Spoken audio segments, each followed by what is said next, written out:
about, perhaps the scariest or weirdest one, whatever that may be. We're open to it.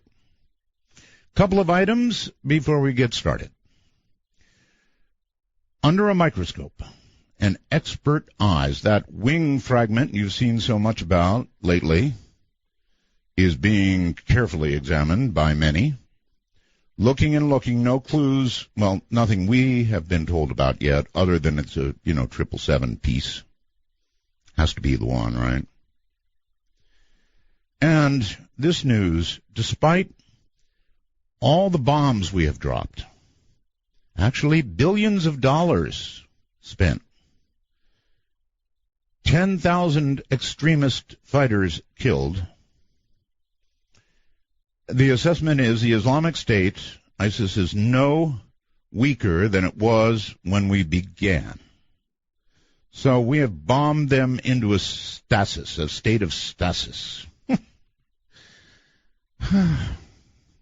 Yeah.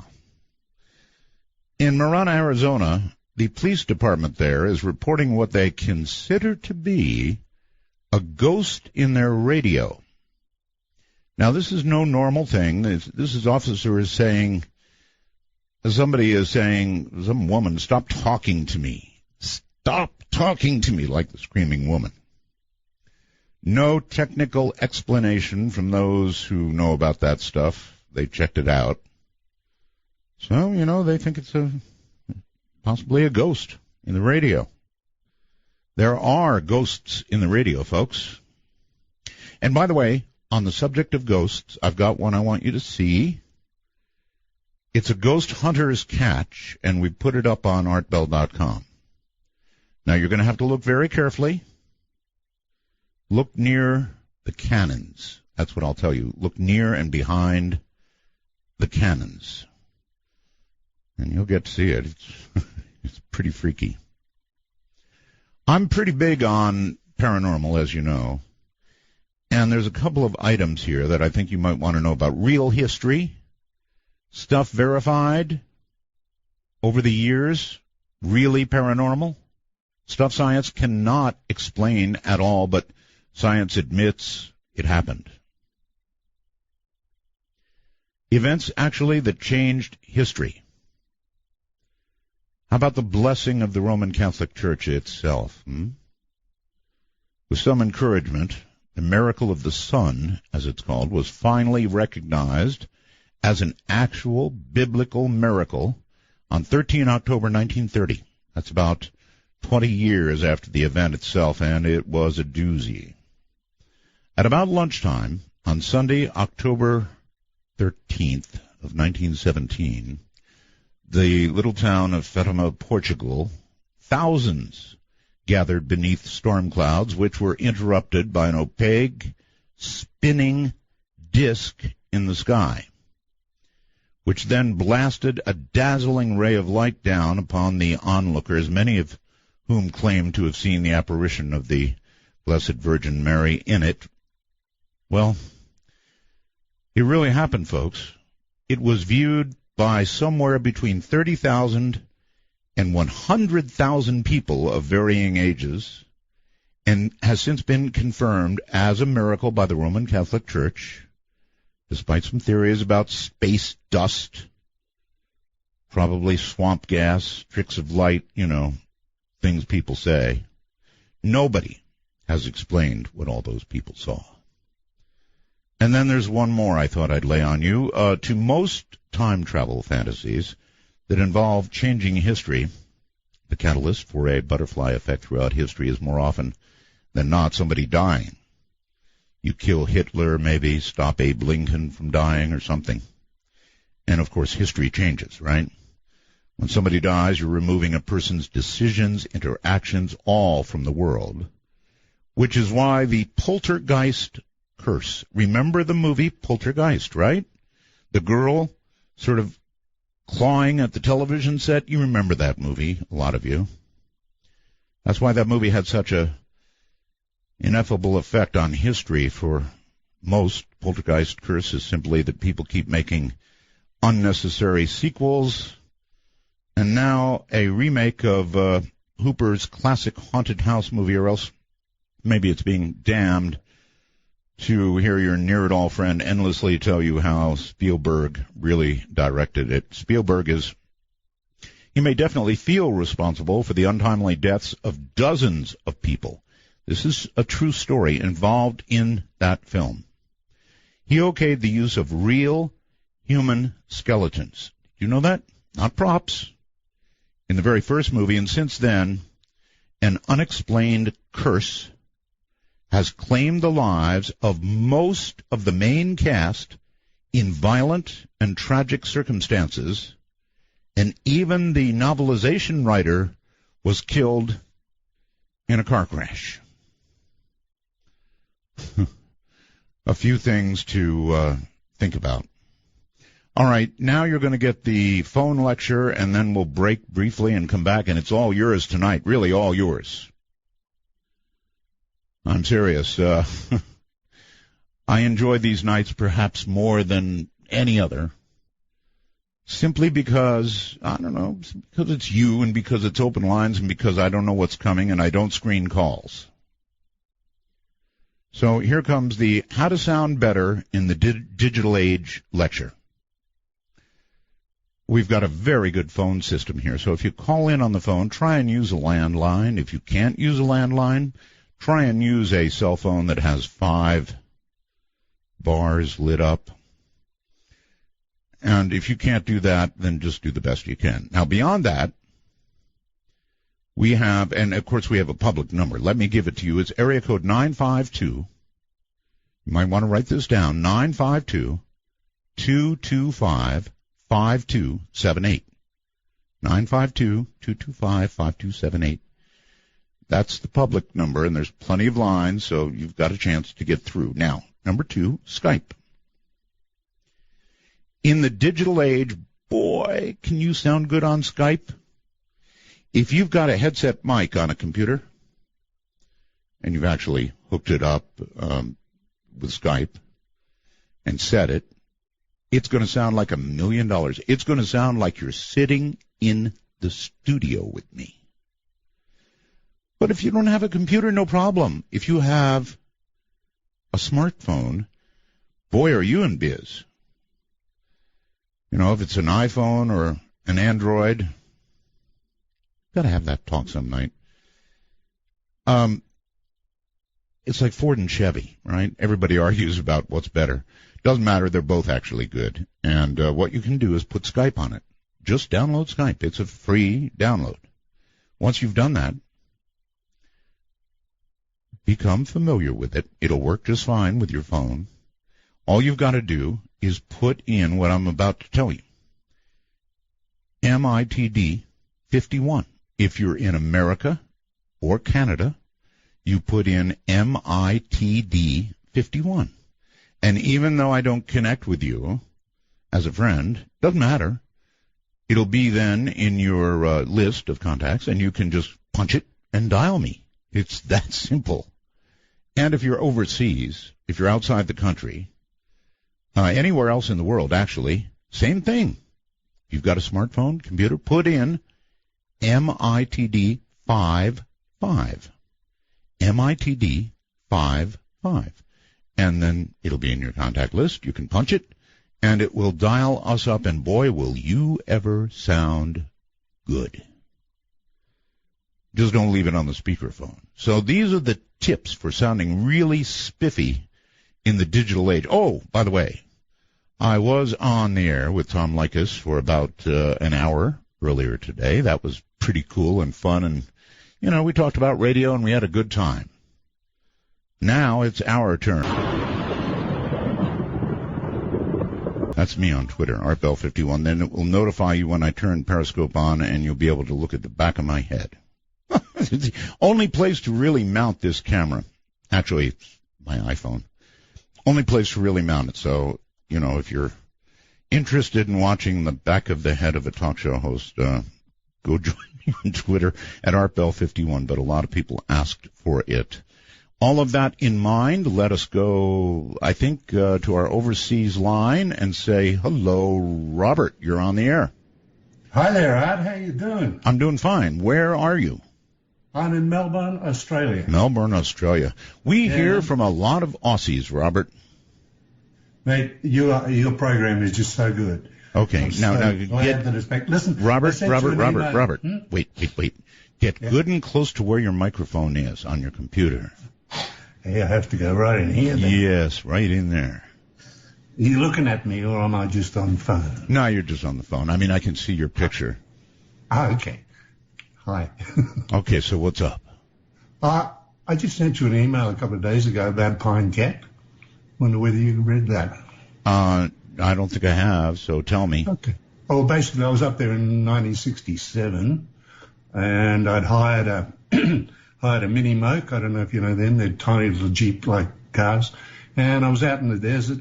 We were going to a place called Eagle Gap, and all of a sudden the car conked out.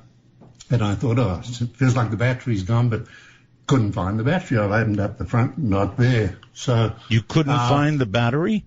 Well, no. I'll continue, and you'll find out why. Okay. I've been there looking around, and car pulls up behind me, and a big guy about 6'3", quite wide, gets out. Says, "What's the trouble?" I said, "I can't find the battery." He says, "Oh, and these things, they're behind the left-hand rear wheel in the frame." Sure enough, it was. Really? Yeah. So anyway, I put the wires on. He said, "Oh, there's a pub just up the road, as there is everywhere in Australia." He said, "Let's go and have a drink." So we did, and we got chatting. And this is 1967. They were hippie days. We got into some pretty esoteric type stuff, you know.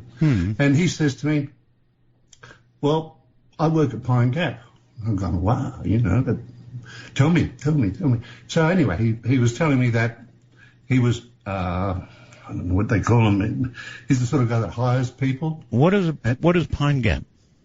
Pine Gap is an American base in Central Australia near Alice Springs. Yes, okay. They started building, I think, in the 50s.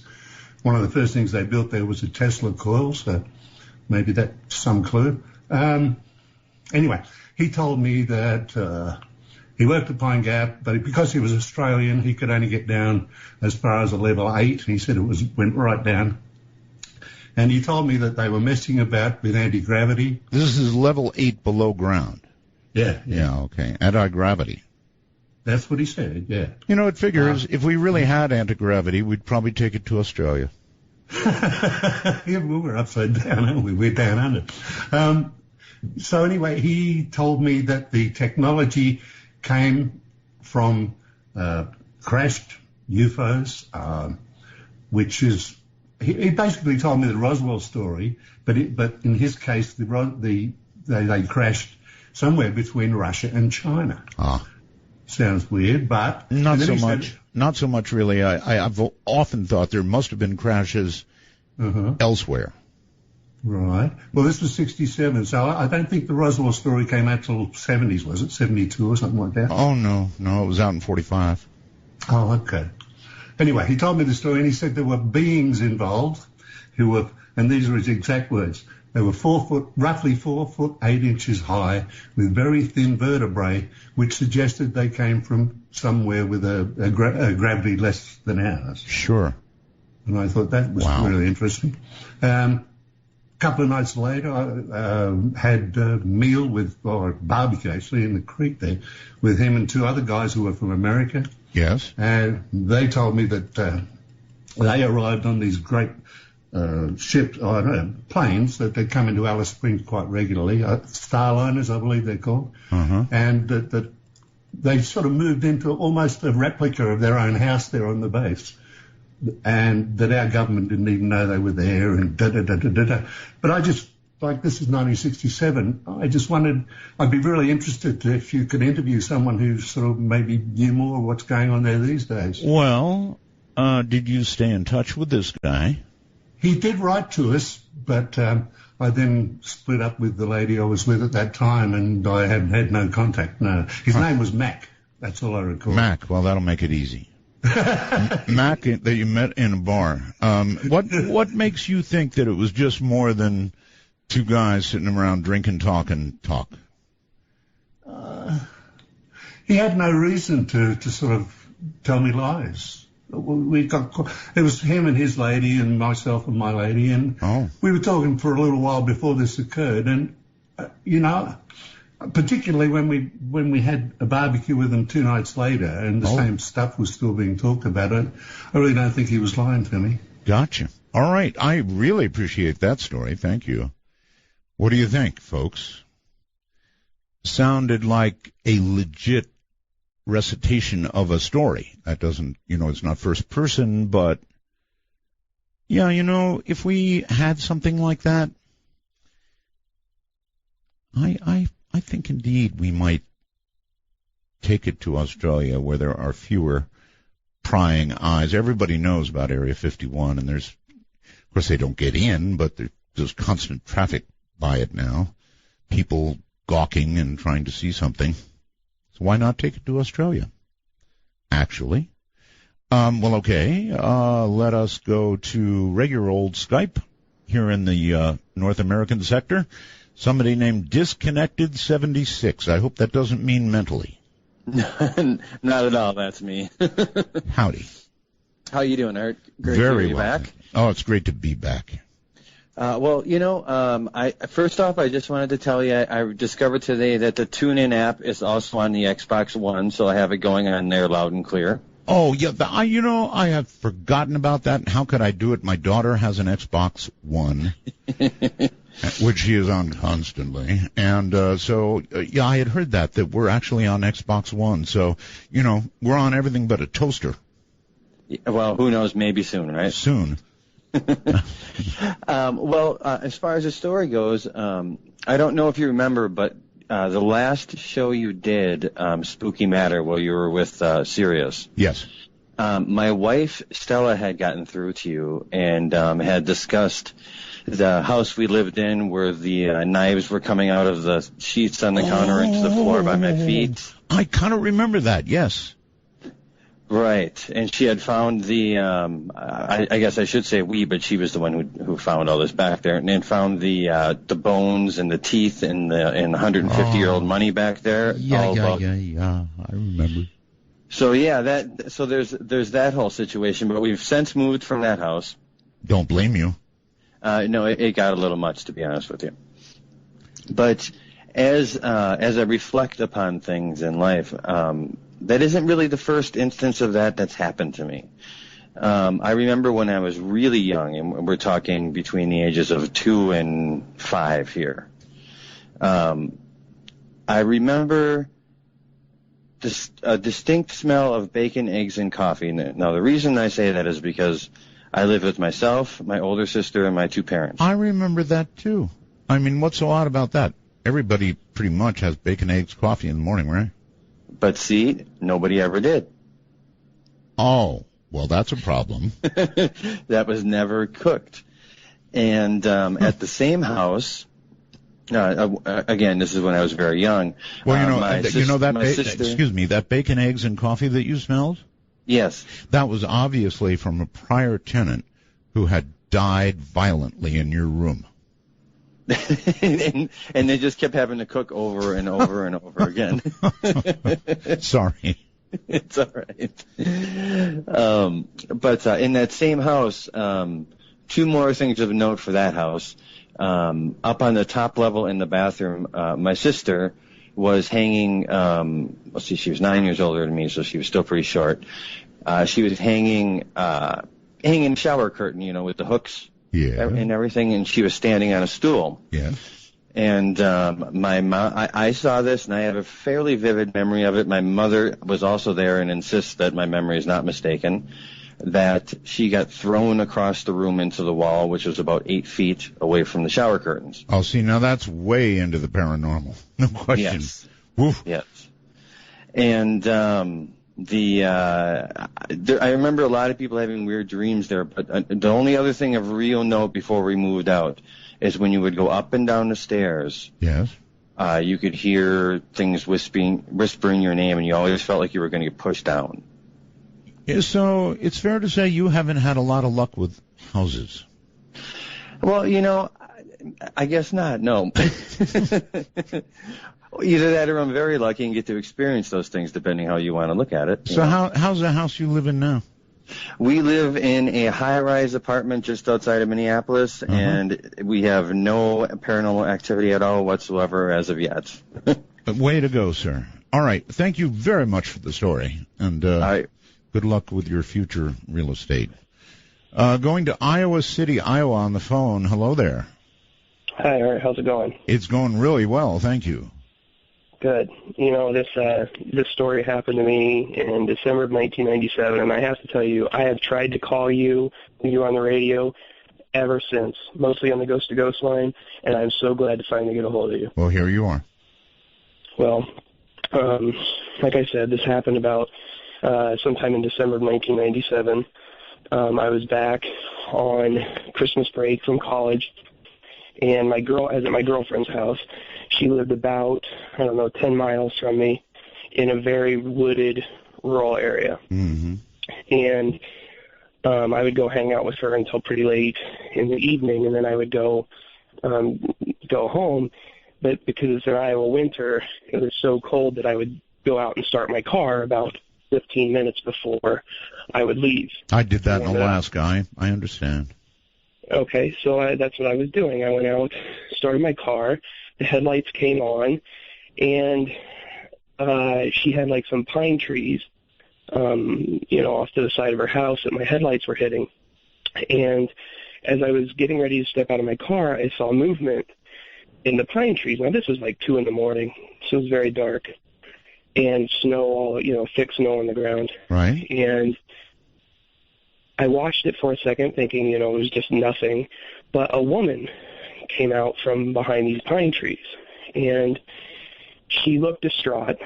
I remember she had long brown hair, and she was wearing like a nightgown or a robe of some kind, very thin, obviously not dressed for the weather. Mm-hmm. And as she was walking towards me, I noticed she was barefoot. Yes. In the snow and the ice and the snow, cold. Yeah. For Dark Matter News, I'm Leo Ashcraft. A jail inmate in Arizona is hospitalized after authorities say he pulled one of his eyeballs out of his socket. Officials say detention officers making routine checks Thursday night saw blood on the window of Corkill's cell door and found that he had pulled his right eyeball out of his socket with his fingers. Doctors were unable to save the man's eye.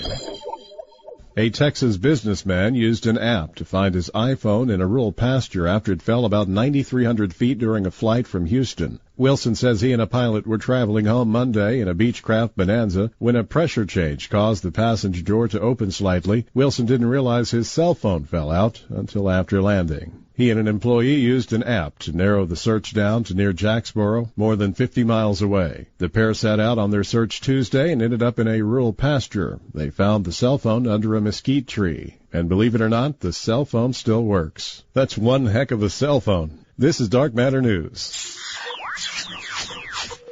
The National Air and Space Museum is launching a crowdfunding campaign to conserve the spacesuit Neil Armstrong wore to the moon. The campaign began earlier this month, marking 46 years since Armstrong's moonwalk in 1969. Conservators say spacesuits were built for short-term use with materials that break down over time. The museum aims to raise $500,000 on Kickstarter to conserve the spacesuit, but build a climate-controlled display case and digitize the spacesuit with 3D scanning. The Smithsonian formed a partnership with Kickstarter for a series of crowd-funded projects. The spacesuit is the first. Armstrong's spacesuit is deteriorating and hasn't been on display since 2006. The museum plans to display it for the 50th anniversary of Armstrong's moonwalk. Later, the suit will be the centerpiece in Destination Moon, a gallery opening in 2020.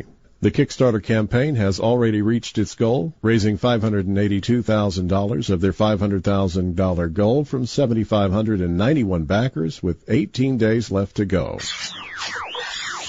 NASA has been forced to address the latest doomsday prediction by an impending 2.5-mile comet strike in the month of September 2015. The claim was initially made by the self-proclaimed prophet named Reverend Ephraim Rodriguez. He said that a very large asteroid or a comet will hit Earth either on September 15th, 22nd, or 28th, or any other day in between. He also claimed that the location of the comet strike will be around the region close to Puerto Rico. The impact will set in motion a series of events taking place simultaneously in various parts of the world, like triggering earthquakes, causing a tsunami, and volcanic eruptions. The final prediction is that the experiments being conducted at the Large Hadron Collider will go beyond our control. This will cause the eventual destruction of Earth and wipe out humanity from the face of our planet. He further confirmed that the entire U.S. East Coast, Latin American nations, Mexico, and some countries in South America will be completely destroyed. He advised NASA to issue a warning about the comet strike so that people presently living in the areas that will be affected can be relocated to safer places. Other accounts of such apocalyptic theories are being shared online and are gaining a lot of traction, with many people agreeing that the event would bring about a climatic catastrophe. Some people have claimed that the actual doomsday will be caused due to CERN's Large Hadron Collider. They say that the logo of the CERN is the number 666, which is the sign of the devil. Others say that this is the sign of the beast in the circle. They go on to claim that the CERN Collider looks like Stargate, or the all-seeing eye that they find in many places around the world. For now, NASA has addressed and contradicted their prediction of apocalypse by an impending comet strike in the month of September 2015. Let's hope they're right. For Dark Matter News, I'm Leo Ashcraft.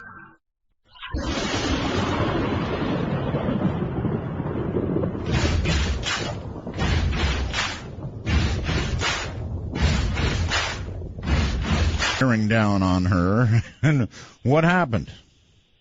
Well, I got halfway out of my car, and I said, ma'am, because she was kind of heading for my car, but it was obvious she wasn't paying attention to me or the car. Right. She was stumbling. Right. And I said, ma'am, and she didn't respond at all, and I said it again, and she didn't respond at all, and suddenly I got very spooked, and I slammed the car door and ran back to my girlfriend's house. Uh-huh. And she could tell I was spooked. And in my mind, all these things were going on. I knew that there was a nursing home not too far up the gravel road, like on the edge of town. Okay. And my girlfriend actually worked in the kitchen department of that nursing home. Yeah, I was going to ask you if she was stumbling like she was sick or what? Yeah, she looked distraught. Okay. And so I told my girlfriend what had happened. She grabbed the phone, and we went outside. And my girlfriend instantly started laughing and calling me a jerk, thinking I was making a joke because she was nowhere to be found. Yes. And I kept insisting that this happened. Right. And but she pointed out that in my headlights there were no footprints at all in the snow. Huh. And so we kind of looked in the ditch a little bit, and my girlfriend refused to call anybody. She thought I was joking. So you probably said, honey, with something this scary out here, I've really got to stay with you tonight. Well, let's just say that if this woman was trying to warn me from my girlfriend, I should have listened. But she refused to call anybody, and I started questioning my own sanity there, that I must have been seeing things. So I went home. And like I said, it's about a 10-minute drive on a very dark gravel road. Right. And I used to listen to you because it was early in the morning, and so I'd stay freaked out on that road all the time because your show always freaked me out. My show freaks me out half the time. Well, so the next night, same thing. I was at my girlfriend's house. I go out to start my car, and I'm spooked, but the same thing happened. The woman came out. Same lady and everything? Same lady, same stumbling from up behind the same pine trees, and same thing. I ran back in the house, but this time I didn't say anything. Wow. When it came well, back, I don't blame you. And so go ahead. I wouldn't have said anything either. Yeah, I decided it wasn't worth going through it again. And when I went back to get in my car to go home, nobody was there. Same thing. Right. And this happened off and on the exact same way for that entire break. And I went back to college after the break was over. And fast forward in time, I don't know what break it was on, but there was no longer any snow on the ground. I was still seeing my girlfriend, and I got in my car one night, started heading home, and there's a campground right off this gravel road between her house and my house. And I saw somebody standing at like this orange gate at the entry to the campground. I didn't think anything of it. I could see it in my headlights as I was coming up. And as I got closer, I realized it was that woman. The same woman. Seasons have changed, and it's the same woman. Seasons have changed. Same woman, same dress, same like nightgown or whatever. Now we're talking same ghost. Long hair. Yeah, that's what I figured. Yep. And she looked directly at my car, and her head followed my car as I drove by her. That's the first time that as I got home, I realized that's the first time she's ever looked at me. That's pretty freaky, too. Yeah, I was so scared. So time is a little confusing to me now, but then a few nights later or a few weeks later, I was living with my mom and dad while, I was going to school. Right. And so that's where I was going from my house to my girlfriend's house. So I pull into my mom and dad's house, and I get out, and I start heading for the front door. And my mom and dad lived in town, but a very small town. And the woman walked from around my mom and dad's house towards the front door right for me. She was maybe 10 feet from me. Same thing, stumbling, looking mostly at the ground, wringing her hands. Okay. And I got spooked. I ran in the house as fast as I could. And that's the end of the story? It's not. Okay, well, we have to get there because we do have some time limits. I definitely will get there. Okay. That kept happening to the point where I was going around the back of the house to go into the back door because I wouldn't see her. And one day, it was right middle of the day, I'm lying on the living room floor watching TV. The phone rings. I get up, and I look out the front windows as I'm going for my phone, and the woman is standing in the highway in front of my mom and dad's house, staring right at the front door. Oh, my. And let me tell you, if you think things are freaky in the middle of the night, they're even freakier in broad daylight because they're not supposed to happen in broad daylight. Definitely coming for your soul. Yeah, because the next day, the last time I saw her was the next day, same thing. Saw her standing right in the middle of the road. This time she was clutching her nightgown, screaming at the top of her lungs, although I couldn't hear a word. And it looked like there was some sort of stain all over the front of her nightgown. Well, she was looking directly at the front door, and I've never seen her since. God, this is a message for you. But what happened with the girlfriend? Oh, I got rid of her not long after that. Maybe that was the message all along. All right, thank you very, very much for the call. The lady who kept coming back until she didn't. All right, let's see. I'm trying to make a circuit here. Going outside the country somewhere, you're on the air, YLP. Hi, Art. How are you? I'm well. It sounds like another Australian to me. Indeed. I've been made aware that there's been a lot of Australians on the air tonight, so I'm glad that you chose me. Glad to have you. I must admit that I've not listened to your show very often, but I went and visit my boyfriend at the end of last year, and he introduced me to you, and since then I've been fascinated by a lot of your discussion topics, especially Mel's Hole. Oh, yes. I would surely, I'd love to hear from Mel again. Indeed, I wonder. So would I. Well, so. Actually, Mel is supposed to be in Australia, actually.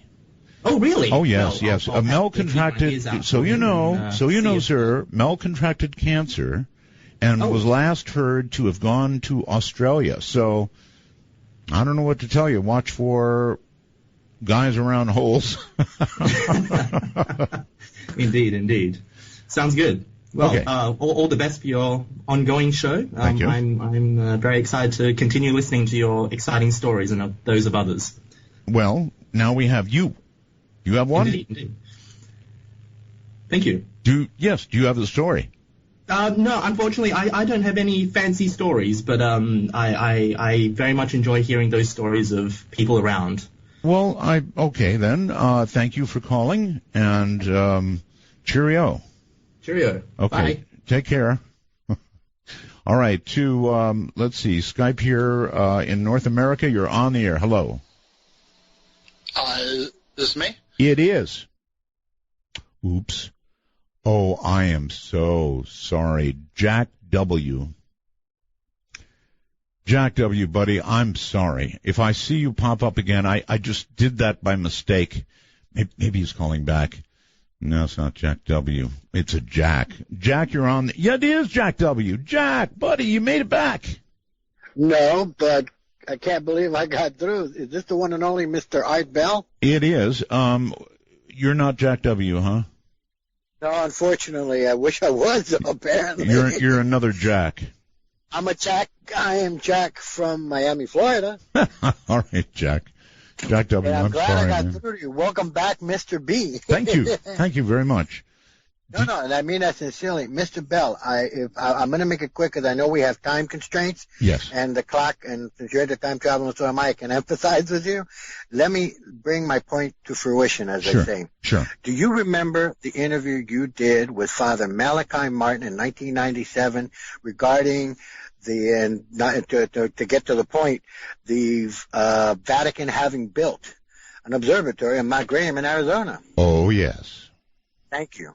Well, that being said and done, as they say, I remember the reply that Father Malachi, may he rest, had stated to you that in the highest levels of governance at the Vatican, they were observing something in space that may be of great importance in the future. That is. You remember that?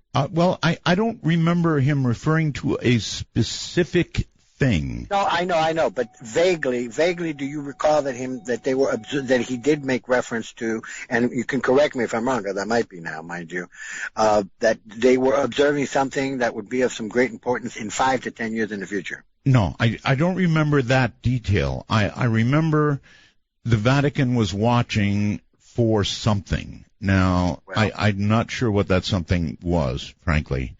Why? Oh, I can tell you this, sir. You can't believe how I'm calming down. I'm excited because I'm talking to you. Okay, what do you think they were looking for? I don't necessarily know, and I'm not going to get theologic or being in theology and complicate a wonderful conversation that I am enjoying myself, mind you. But what I'm trying to say, sir, is it was almost prophetic. He said within 5 to 10 years into the future, this would be of some relevance, okay? Mm-hmm. Well, in 2007, the Vatican had a conference with certain representatives of the Jesuit order from Mount Graham. Right. In 2009, they had, and there's a method to my madness here, so follow me, and I'm trying to be fast because I know you're looking at the clock like I am. The situation is that your name has come up many a times in a prophetic sense with regards to, Mr. Bell, the fact that a conference was held in 2009 at the Vatican with both atheists and religious representatives of the various different scientific disciplines regarding the possibility of what possibly could be an influence or a change on Earth from something that may come from, shall we say, possibly out there, maybe? So that conference was held, and your conversation with him was of prophetic, shall we say, relevance to that. Well, did you hear Leo Ashcraft's newscast a little while ago? Something? No, I didn't. I apologize for that. I wish I had. Why? Could you bring me up to date on that? Well, he was talking about asteroids and doomsday and stuff like that. I vaguely heard some of that as I was trying to see if I could catch in. Yes. Well, doomsday, doomsday and asteroids would be something that the Vatican would be definitely on the lookout for. Well, I wanted you to know that your name has been mentioned many a times in relationship to that particular. I'm trying to find a word because I'm looking at the clock myself, as you probably are. That your point and that particular question that you asked, sir, was extremely relevant to the fact that conference was held in 2009. Well, there's one thing, sir, I don't want to be part of, and that's prophecy. No, and I apologize if I infringed on anything like that. No. Look, listen, I don't want to lose you. I want to keep you. You know what I'm saying? I mean, I like listening to you, and I don't want to be part of any prophecy either. But what I'm saying is that there is some correlation, and what is your take on that? I don't know, because I don't know what it is that we're talking about specifically. I'm sorry, I can't help you out. I miss Father Malachi Martin so much. I know all of you do. And I don't want to say that I'm looking for another Malachi, because I'm not going to find one. But I have found an interesting priest. And I'm going to leave it at that for now. As you know, I don't advertise guests ahead of time for extremely good reasons. But I'm telling you that I'm on to something. I guess that's the best way to put it. Let's go to Sedona, Arizona on the phone. You're on the air. Hi. Hey, good evening, Art. How you doing? I'm doing well, sir. Long time fan. I first heard Art Bell back in the 90s when Strange Universe did a feature on you. Oh, that's right. I've been listening religiously since.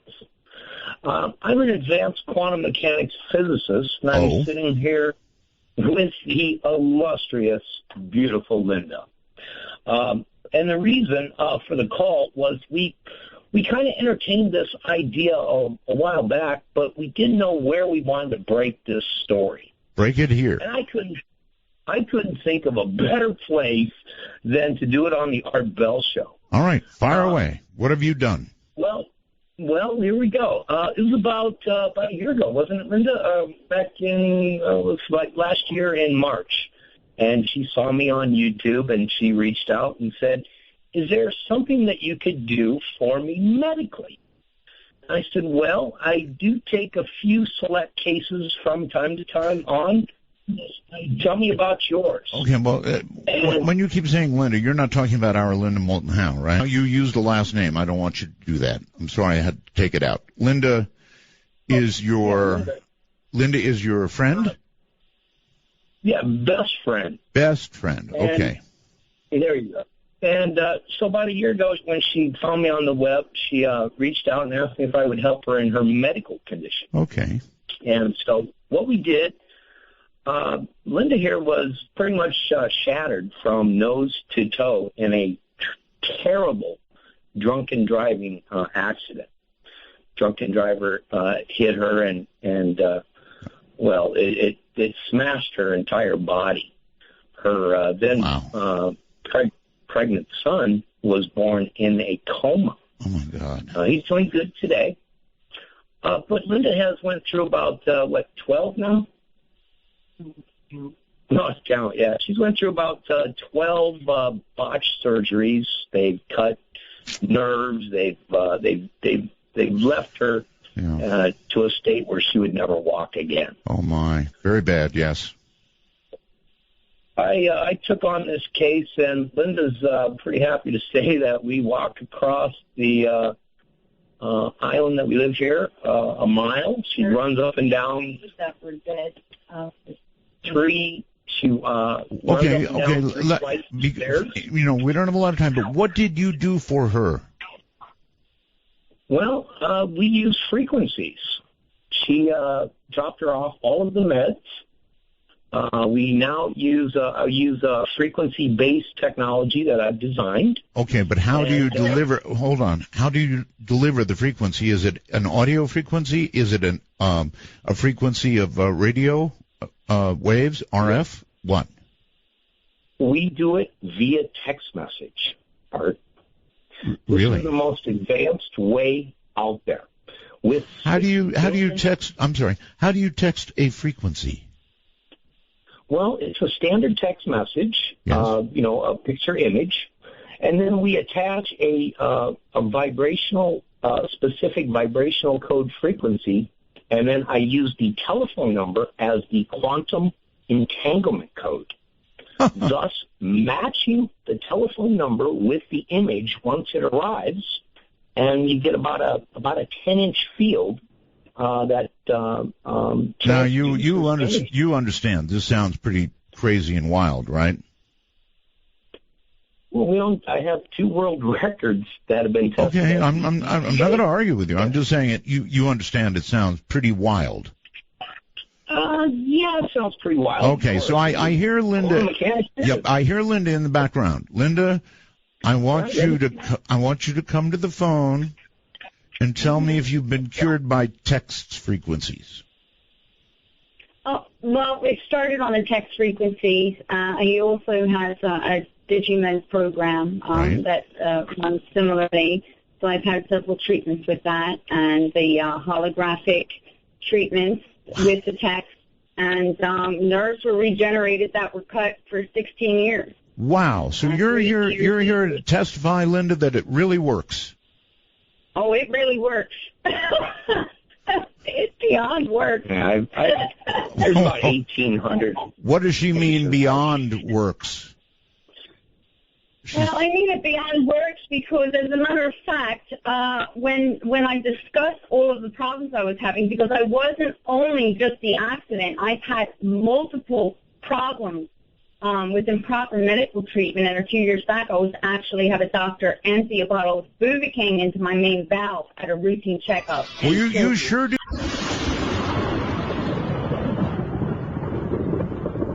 And say hello to somebody who names themselves the Darkness 97. Good morning. Good morning. Yeah. I don't know if you remember your first test show, Mark. Me. Of course I do. Why? Because I was one of the first callers, Mark. Oh. I was giggling all the time. I see. And you are in Australia? No, I'm in the UK. Oh, I'm so sorry. That's a pretty serious error, geographically and otherwise. Okay, in the United Kingdom. Excellent. Yes. And I'm sure glad to have you. Yeah. You know, we don't get too many of you over there, and the reason is at time. It's really sad, but what time is it there? It is 6:02 in the morning. Yes. So in other words, unless we can catch somebody with a cup of coffee and a real serious story, we're unlikely to hear from people at that hour. Anyway, it's good to have you. Thank you, sir. I have a quick story for you. Yes, sir. The apartment that we live in, we've lived here for 26 years, and the first Christmas that we were here, our doorbell plays 30 tunes. It's one of those tune ones. And the first Christmas day, 7:30 in the morning, it played the whole, went through the whole list by itself. By itself? Yes, sir. And there was nobody at the doors, either of them. So do you consider that to be a scary horror or a miracle of Christmas? Well, this is the thing, because the following Christmas we were sat round eating our lunch, and this was obviously afternoon, and it did the same thing, and that was the following Christmas. Well, that really sounds like a Christmas miracle to me. Probably. Well, that's kind of a cool story, really. Did it ever happen again? No, it's just the first two Christmases we were here. No, I would say that's really cool. And I think if it happened to me, I would consider it to be a Christmas miracle. Excellent. I really appreciate your story. Thank you. Some paranormal things, can be miracles, right? And that's kind of what that sounds like. If it automatically played twice, 2 Christmases in a row, yeah, I'd consider it a miracle, sure. Oh, what the heck. Outside the country one more time very quickly. Scott, hello, Scott. Hi. Hi. Where are you, pray tell? Vancouver Island, British Columbia. Wrong line, Scott. Huh? Wrong line. People waiting. Well, I do, but, you see, you're supposed to call MITD 51 if you're in North America, and you definitely are. Yeah, I could not get an answer at that. And well, I understand because... The problem is I can't get a hold of a radio station to listen to you, so I tried calling the Skype number. That was the only thing I could find. I understand. Okay, well, I'm sorry, but I've got to leave you. Try MITD 51. There are so many waiting that it's just, it's not fair. Here's James. James on Skype, North America, you're on the air.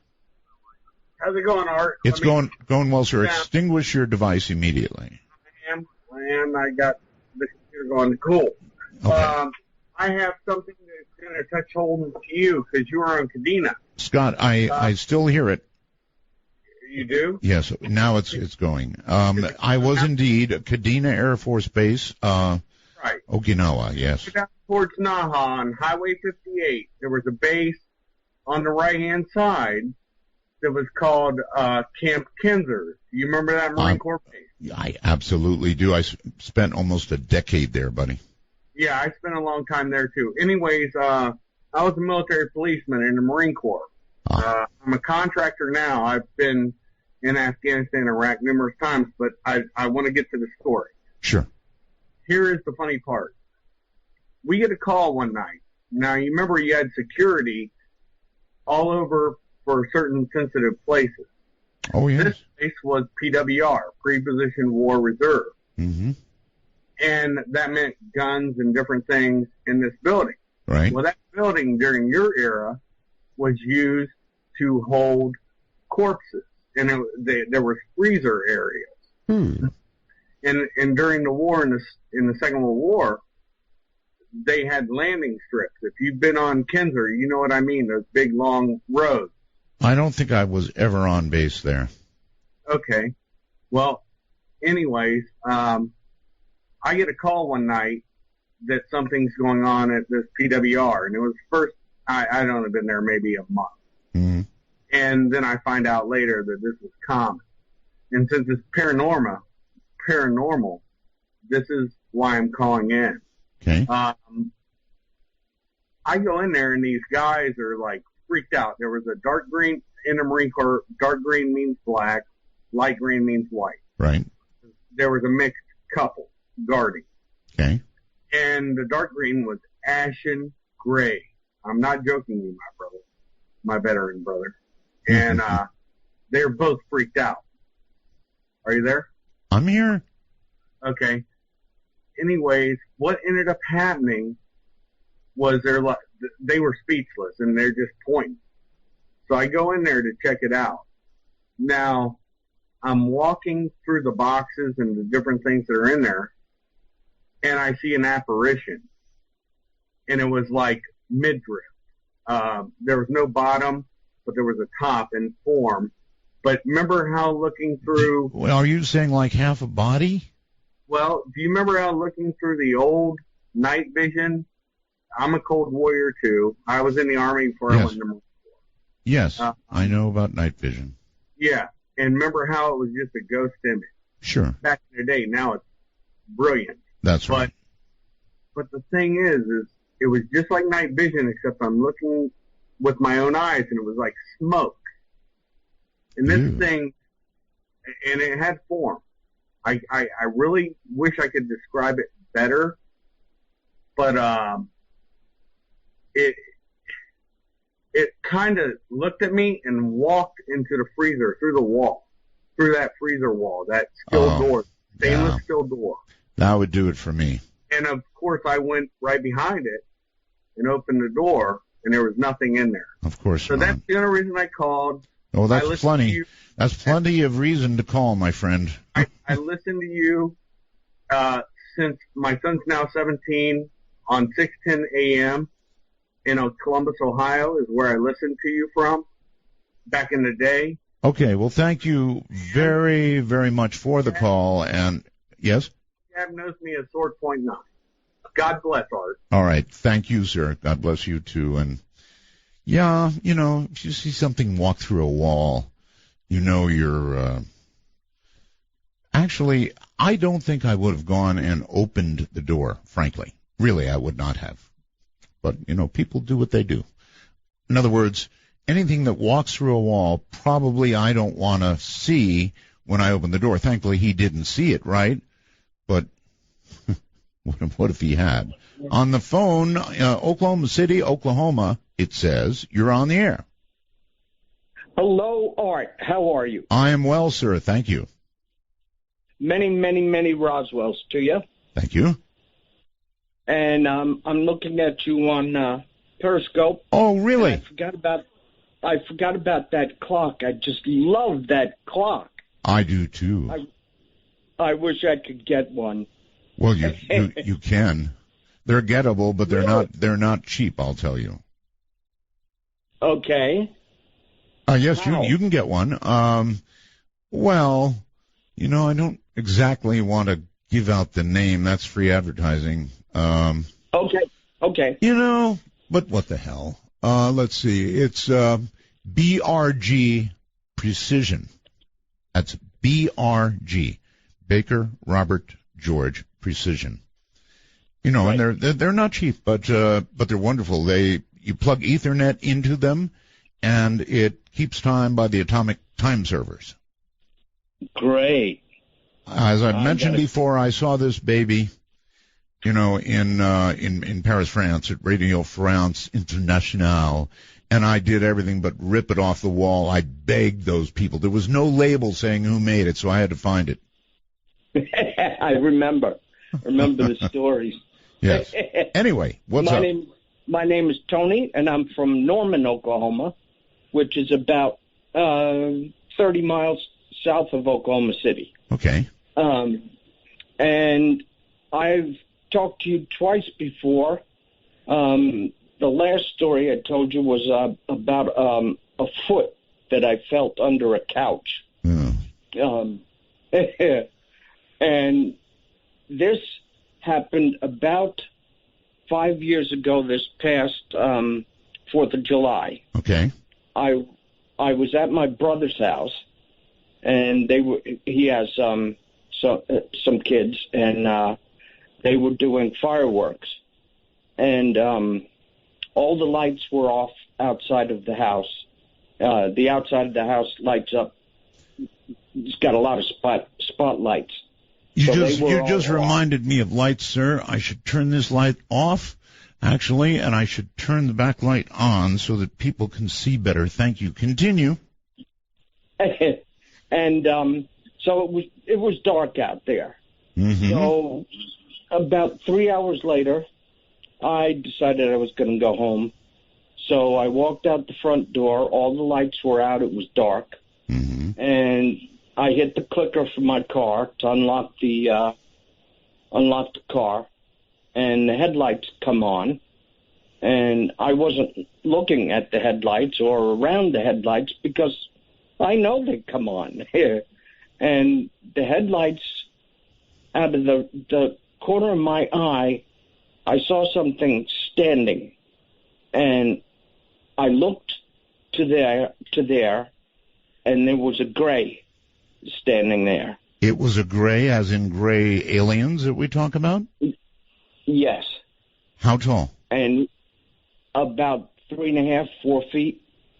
And the face? It looked like the normal gray alien depicted? Oh, yes, exactly. And it just stood there. It was looking at me. I was looking at it. Yeah, I bet. And it had to be about 45 seconds. And for the longest time, I kept thinking about why was he standing there so long?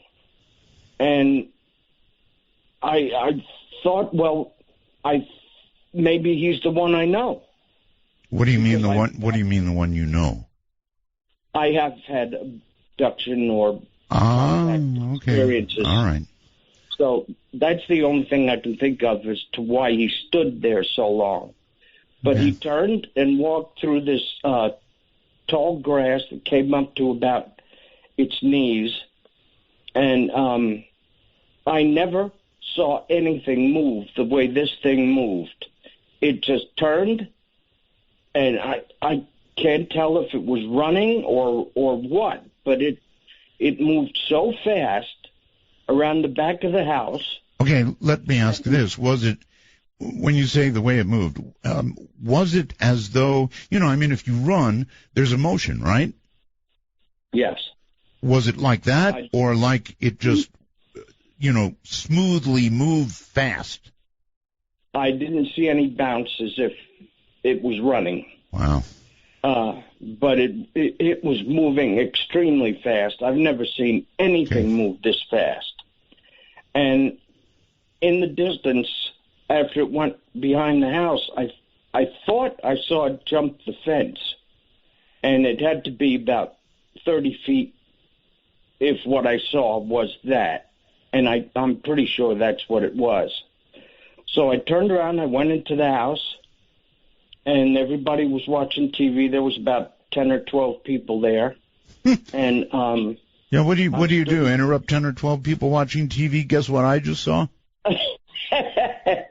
I stood in front of the coffee table, and my brother and his wife were sitting on the couch beyond that. Right. And I stopped and I stood there and I said, I just saw gray. And my brother said, what? And I said, I just saw gray. And he said, where? And it was right outside the window. No, wait a moment. If the average person goes into a room and says, I just saw a gray, they're going to say, a gray what? Right? Well, he knows what it He knew your history with grays. Yes. Okay. So everybody jumped up, of course, turned on the lights outside. Right. Everybody ran outside. Got it. And there was this 12 or 13-year-old girl who was just about the same size as it was. And she was standing right near where it was, and you could see a path in the grass. You could actually see where it had gone through in the grass. Right. And the next day, they said that they had 2 dogs, and one dog you would have to drag him in out of the rain. He didn't like to come in at all. Yeah. And this dog, the next night, ran to the back of the house, came in the front door, ran to the back of the house. The other dog would not go near the front door. My brother wouldn't go in anywhere near the front of the house, and neither would his wife. And they said that there was, I can't remember now what they said, but there was something going on outside that apparently scared the dogs or whatever. And I don't know why, but I wasn't surprised. I wasn't shocked. I wasn't afraid. It was just there, and I looked at him, and he looked at me. So you're really familiar with grays. Yeah. A lot of gray experience, you might say. For me...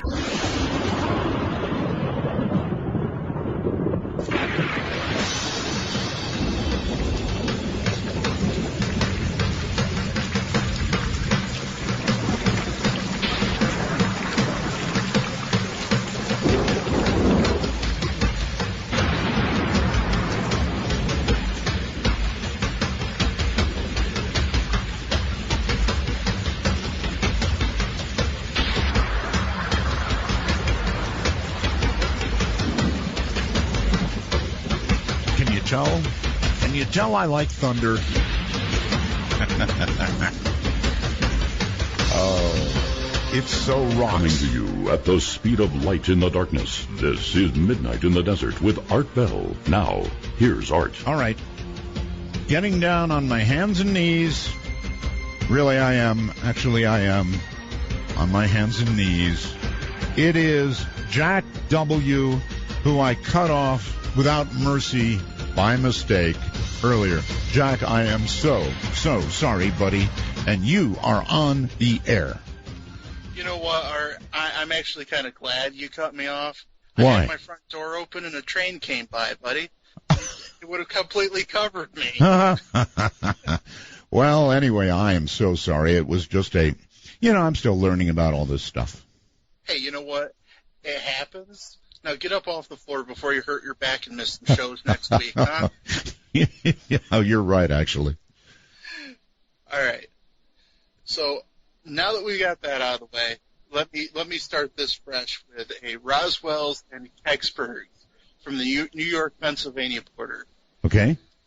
I've been waiting years to talk to you, sir, and I was even next up on Spooky Matter. Oh, yes. And cut me off at the end of the show. Right, well, it's going to be Ghost to Ghost Digital this year.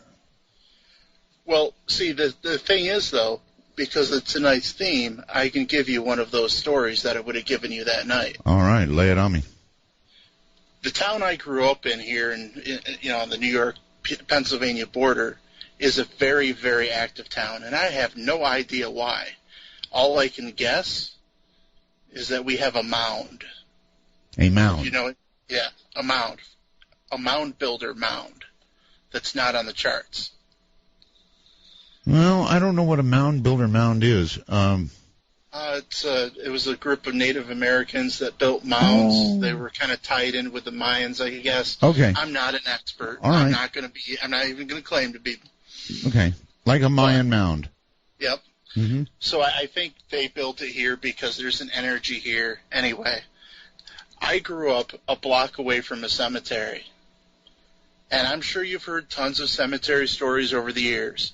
But I'm just going to toss this one onto the pile because it's pretty cool. You can never get enough cemetery stories. Go right ahead. That's what I always say. In the middle of this cemetery is a tree that has a scar down the side of it in the shape of a lightning bolt. From as high as you can see to the base. Okay. Next to that tree is a grave marker that's made out of steel that's been painted with the bust of the plot's owner. That head will follow you if you're under 18. The head will follow you. It will. If you're under 18. If you're under 18. If you're over 18, then you don't have to worry about anything in this cemetery. If you try to do vandalism, the cemetery hurts you. Really? I went to school with a kid that went in there to kick over headstones because they were the ones that are like 3 or 4 inches thick, but they're tall. Yeah, well, anybody who does that deserves whatever they get. Yes. Well, I was talking to him one day. He said to me, yeah, he's going to go kick over some headstones. The next day, when I saw him, he not only had a broken leg, but he had broken 3 fingers on his hand as well. Did he mention how the graveyard did that? Yeah. How? He did.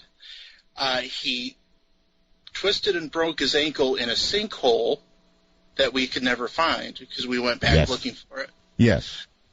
And he broke his fingers trying to catch himself on the same headstone that he kicked over. There is a karmic God.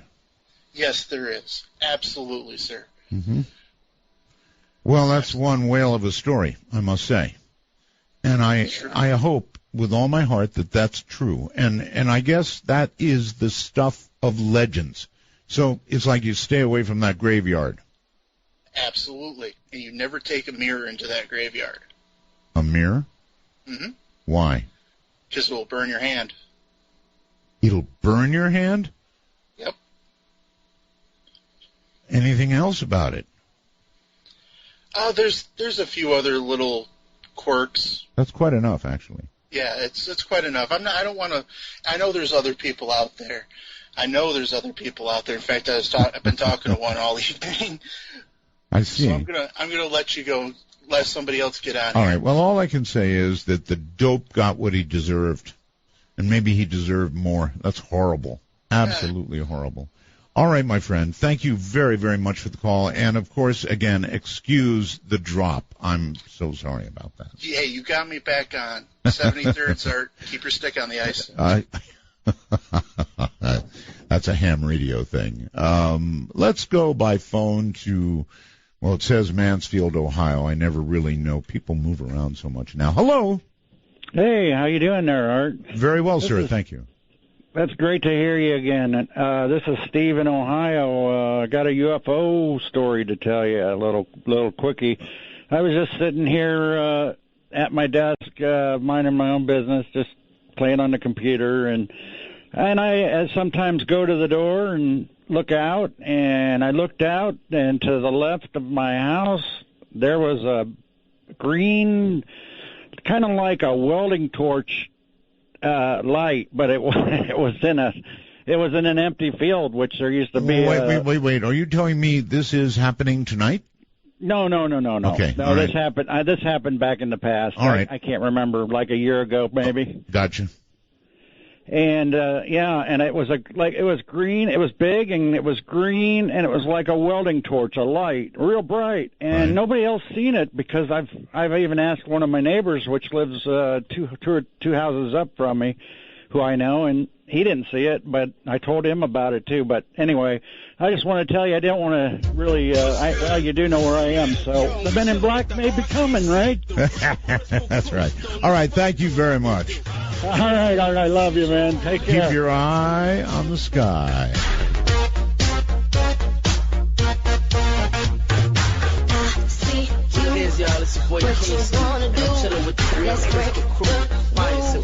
From the hot desert, great American Southwest, anything you want to talk about, fair game.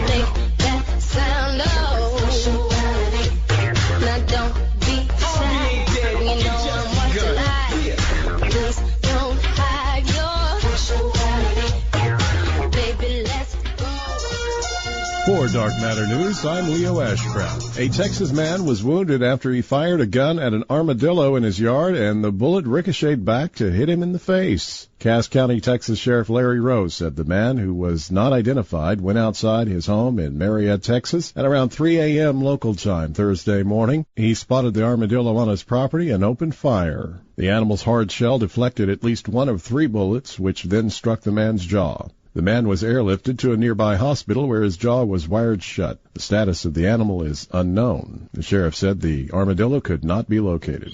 The professional wrestling legend known as Rowdy Roddy Piper has died at his Hollywood, California home. He was 61. Piper was inducted into the WWE Hall of Fame in 2005. He was also named one of WWE's top 50 villains. A new video shoot at the site of the Battle of Gettysburg in Pennsylvania has gone viral for telling the story of the haunted site. Over 150 years ago, the battle took place in the middle of the Civil War, lasting for days and taking the lives of many Americans. Ultimately, the battle is known for tilting the war in the favor of the North and shaping the fate of America. Even to this day, the town is said to be haunted by the soldiers who brutally lost their lives in the battle. Take a look at the video yourself at artbell.com.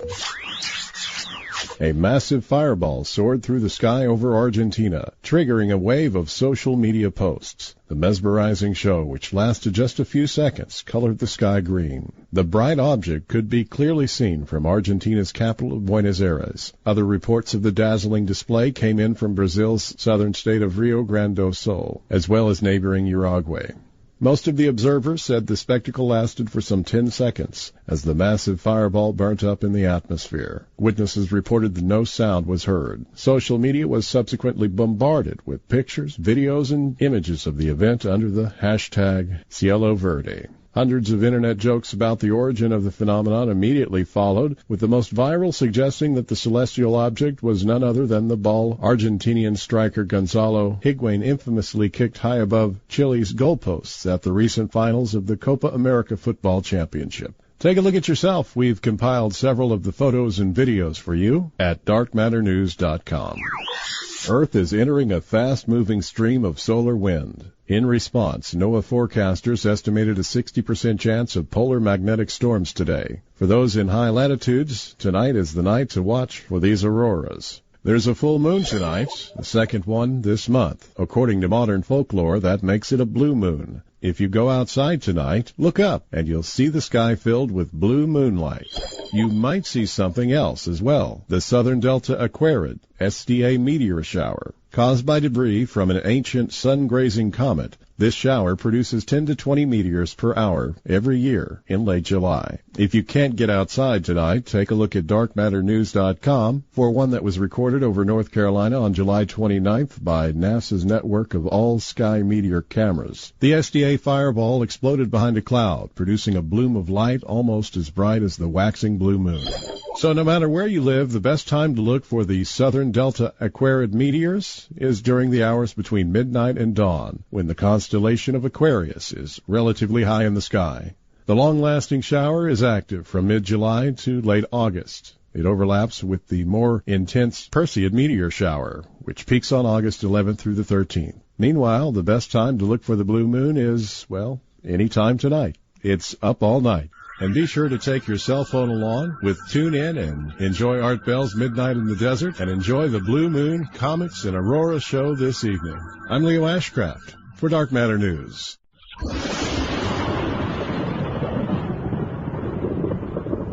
Somebody dubbing yourself Mr. Cool.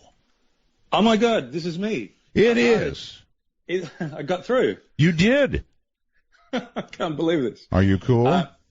Just a shout out to all the rest of the Bell Gabbers out there and Roswell's out. Oh yes.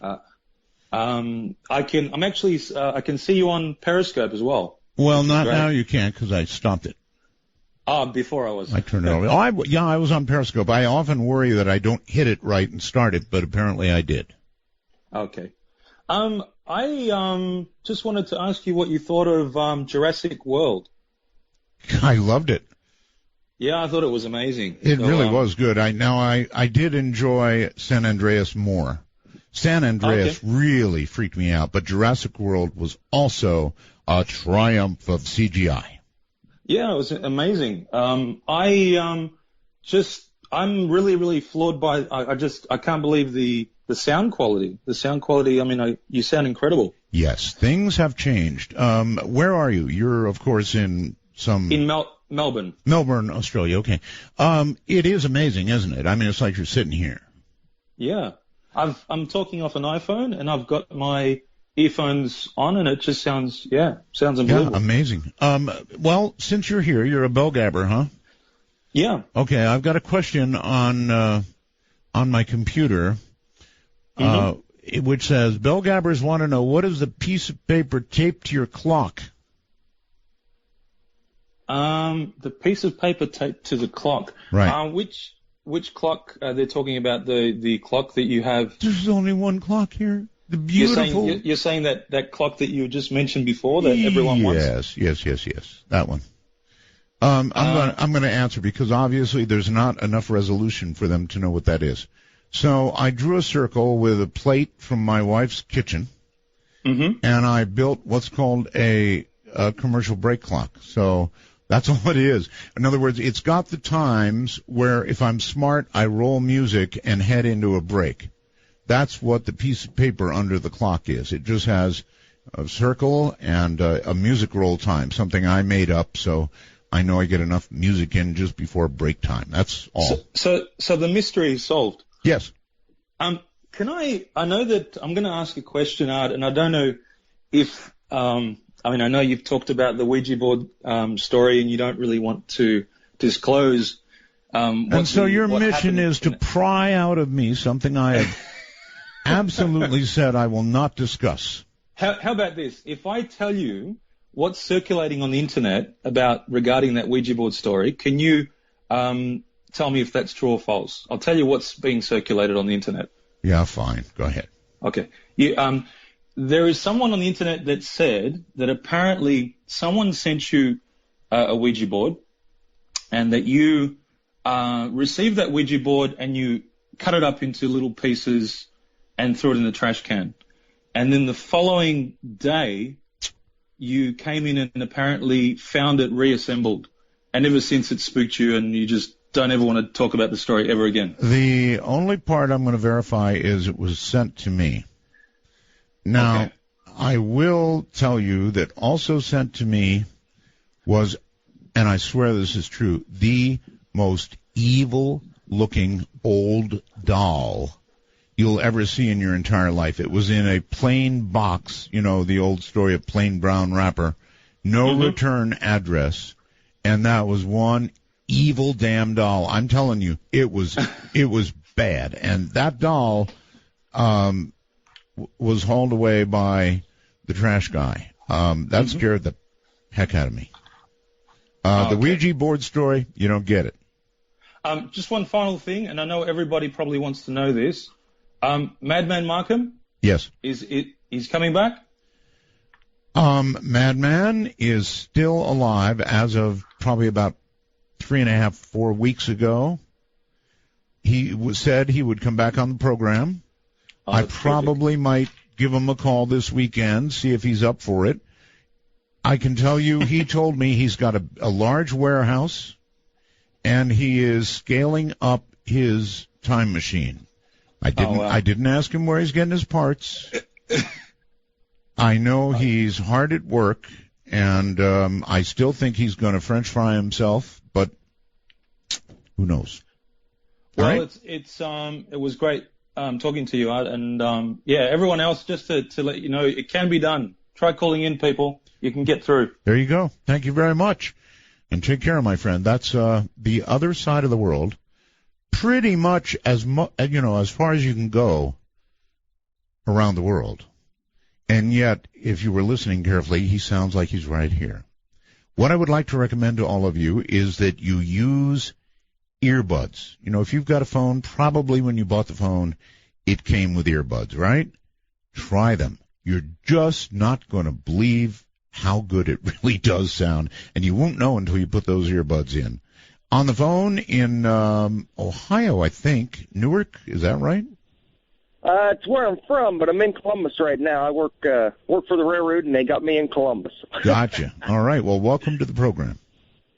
Art, it is such a pleasure to talk to you. Bless you and your wife and your child. Thank you. Really, she's beautiful, and your daughter's just stunning. She is. I have an absolute quick story for you. It's not really paranormal, but I was in the military. I was in the Army 6.5 years, and I was in Korea. And out of the blue, one day they asked all of us to meet in the dining hall. And there was a female captain there, and they said she was what's the word I'm looking for? Like a priest, but not a priest. She was Protestant minister. Oh. Okay. And she had us go through a relaxation ritual, and she told us to close our eyes and put our heads down on the dining facility tables, and told us to imagine a babbling brook, and she hypnotized everybody in the company. And to this day, really, I do not know why they hypnotized us. Well, this is beginning to get a little paranormal, actually. Yeah, I'd never seen her before. Nobody in the company had ever seen her before. Or maybe just Abby normal. Yeah, and afterwards, you can ask my wife. I have absolutely no memory of my childhood or any long-term memory since that day. Now it sounds like a crime. I mean, she wiped you? I can't remember anything. She wiped you? I'm sorry? She wiped you? I have no idea. I have no idea, but I do not remember anything from my childhood at all. How about the rest of the people in the room? I've lost contact with all of them, and I've never really, it didn't dawn on me until I came. That was in Korea. I came back to the United States, and I'm with my wife. My wife's like, well, this happened in your childhood. I said, no, it didn't. Actually, that's a hell of a story. That really is a hell of a story. I would want to, I think, reach out if I could find some of the other people in the room and see if that happened to them. That's a serious matter. Your entire earlier life gone? Everything. I can't remember. And my mother's passed since. But even my mother's like, well, you don't remember that when that happened? I'm like, Mom, I don't remember anything from my childhood. I remember nothing from, I'd say probably from the 9th grade before, from being born to the 9th grade. And I remember everything from, the 9th grade on. Man. For a guy who said he didn't have a paranormal story, you're doing pretty well. I didn't think it was paranormal. It's just weird. And you're laughing about it. I wouldn't be. I very much appreciate the story. Thank you. That's pretty weird. I guess that would be the military experimenting on him, huh? Boy, oh boy, oh boy, oh boy. No, thank you. Let's go to, I think, Portland, Oregon. Roswell's Art. Thank you. That's I guess. I was going to say that's KXL land up there, right? Yeah, the Megatorch. Yes, sir. I guess somebody stole my thunder about the Ouija board, huh? Well, no, because I'm not going to answer it. Well, no, but so I got to come up with another question. So you mean you were going to say the same thing about it being sent and... No, but I was just going to ask why you didn't talk about it. So I guess it's a moot point at this point, but is there any chance that you believe that it may not be all evil, that it could be actually used for some good? No, I think it was evil. All right, you're that much I can say. If you really want to know, stay the hell away from Ouija boards. I'm serious. They are evil. No, that's not right. Let me rephrase it. They're not evil. Ouija boards are the doorway to evil. In other words, it is your intent when you play with a Ouija board that does you in, not the Ouija board itself. Well, good. I'm glad we agree on that. Okay. I know you've been asking for some suggestions for the show, and so I just wanted to say that we love open lines, and so me too. Maybe if you would do more of those even on a weeknight, even for the first hour of the show, we'd love that. But I also had two quick questions for you because I am a radio guy, so I'm intrigued. Have you always run your board, and have you always worn a headset mic? Yes to both. I've always manipulated my own board. I've always run my own bumper music. Well, no, there's an exception to that. I really am wrong. I'm sorry, too. When I was working for Sirius XM, they took all the phone calls. They shipped those calls to me. They shipped the guests to me, and they ran the bumper music pretty much. So there you go. Well, Art, it's great to have you back, and yeah, you got a blowtorch here in Portland, so rock on. All right, thank you very much. It's kind of an odd story. KXL, of course, is a monster of a station. I mean, it is a monster of a station. Really big. You talk about a big FM signal, big stick, high mountain, many, many people, that's KXL, all right. And there's a few things I could say about it, but I don't want to influence, what happens. I want to let it happen by itself, and then I'll have a lot to say about it. But let's say this. Portland is a big market in the U.S. Portland is about the 23rd largest market. And there's a lot there, besides me, besides midnight. And I'm going to leave it there, and then after a survey period or two, I'll have a few things to say. We do enjoy radio stations. We're not actively out looking for them, but we very much enjoy them picking the program up, and we think that it's going to produce extremely high ratings. That's a wish, a hope, and a prayer, and we'll see. Now, so there's a lot to be said about all that, but I'm going to hold my fire for the moment. Let us go to somebody who says his name is John. Art. John. How are you tonight, sir? Really well. All right. Hey, a little background about myself is I have a background in the Air Force working in command and control, and I think it would be really great if you could find a guest somewhere that could maybe speak to the, current events regarding the aggression from Russia. I won't say where I was at, but I have in the past had something to do with chasing bear bombers out of Canada. You know what? And, you look a little like Ed Snowden. A little like Ed Snowden? Never. Yeah. Actually, you do, a little. Oh, wow. Bear bombers? You chase bear bombers? Do I? I don't want to say what I do exactly, but I don't think people realize just the state of affairs and the kind of stuff that's going on in the world around them. Well, I do know there's a bunch of dangerous stuff going on right now.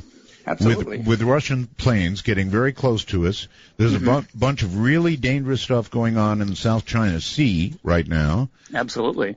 And, most Americans don't know how dangerous it is. Yeah. But I think given your vast outreach, I think you could probably find a guest that could speak to that intelligently, that would know where the classification lines are, unlike me. So, well, exactly, so. You obviously know some classified material, right? Oh, I know quite a bit, yes. Well, listen. Don't let it worry you. Just whisper it right here in my ear. Okay, yeah. Hey, one more thing. Yes. So once again, I worked in command and control, and a buddy of mine who was also a radio guy, or background in radio, we used to try to turn our HF station into UVB 76. Are you familiar with that one? I've heard of it. Yeah, the Russian buzzer. Yep. Yeah, when we heard it, it sounded more like a tone. It didn't quite sound like the buzzer. But before that, there was that'd be something. another really cool show to talk about. The number stations Oh and yeah. the other sort of. Before that, there was the woodpecker. You remember that? Oh yeah, I've only read about it on Wikipedia. It's sort of funny. It's like they say that youth is wasted on the young. Well, access to a military grade HF system is wasted on me when I didn't know much about such things. So. All right. Well, listen. When you're ready to spill your guts completely, you call me. See, here's the thing: is Edward Snowden can't come back to this country ever again, and I'm worried that if I say what I know, I'll be in the same boat. So. Anyway, hey Art, it is really great to have you back. Thanks for coming back, and I love your show. Thank you for calling, and next time, spill your guts. Yeah. Let's see, North Carolina, I think you're on the air. Hello. Hello, Art. Yes. Hi, this is James. How are you doing tonight, sir? Very well, thank you. Oh, Art, I've been wanting to talk to you for quite some time. Uh-oh. Oh, you are there. Yes, sir. You cut out for a moment. Oh, I'm sorry. I apologize. That's quite all right. Go ahead. Like I said, I've had this story sitting on me for about 15 years. All right, get it out because we don't have a lot of time to the top of the hour, so let her rip. All right. It started in a dream. I kept seeing this young girl with long, dark hair and extremely dark eyes telling me that I was going to die on this specific road. And I took this road to a dance I used to travel to when I was younger. There's this church here that's on this road. It's been broken down. There's been rumors about it being used as a place where cults meet. It had quite a reputation. Anyway, the story goes, my car ended up breaking down in front of that church. Bad things happened in front of that church. All right, you've got your radio on in the background or your whatever. Got to have that off. I apologize. Anyway, me and my friend, we were coming home one night from this dance place that we used to frequent. And we were getting ready to pass by this church now. We used to take the side road right before we get to the church. This is going to sound really weird, but it was about 2 o'clock in the morning, and there's this extremely large African-American man on a unicycle going down the road.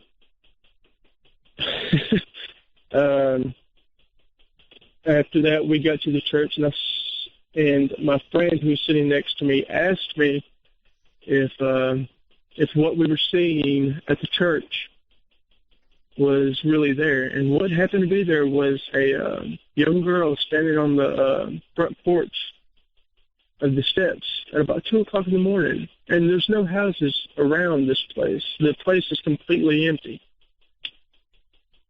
Okay. I mean, that's the girl from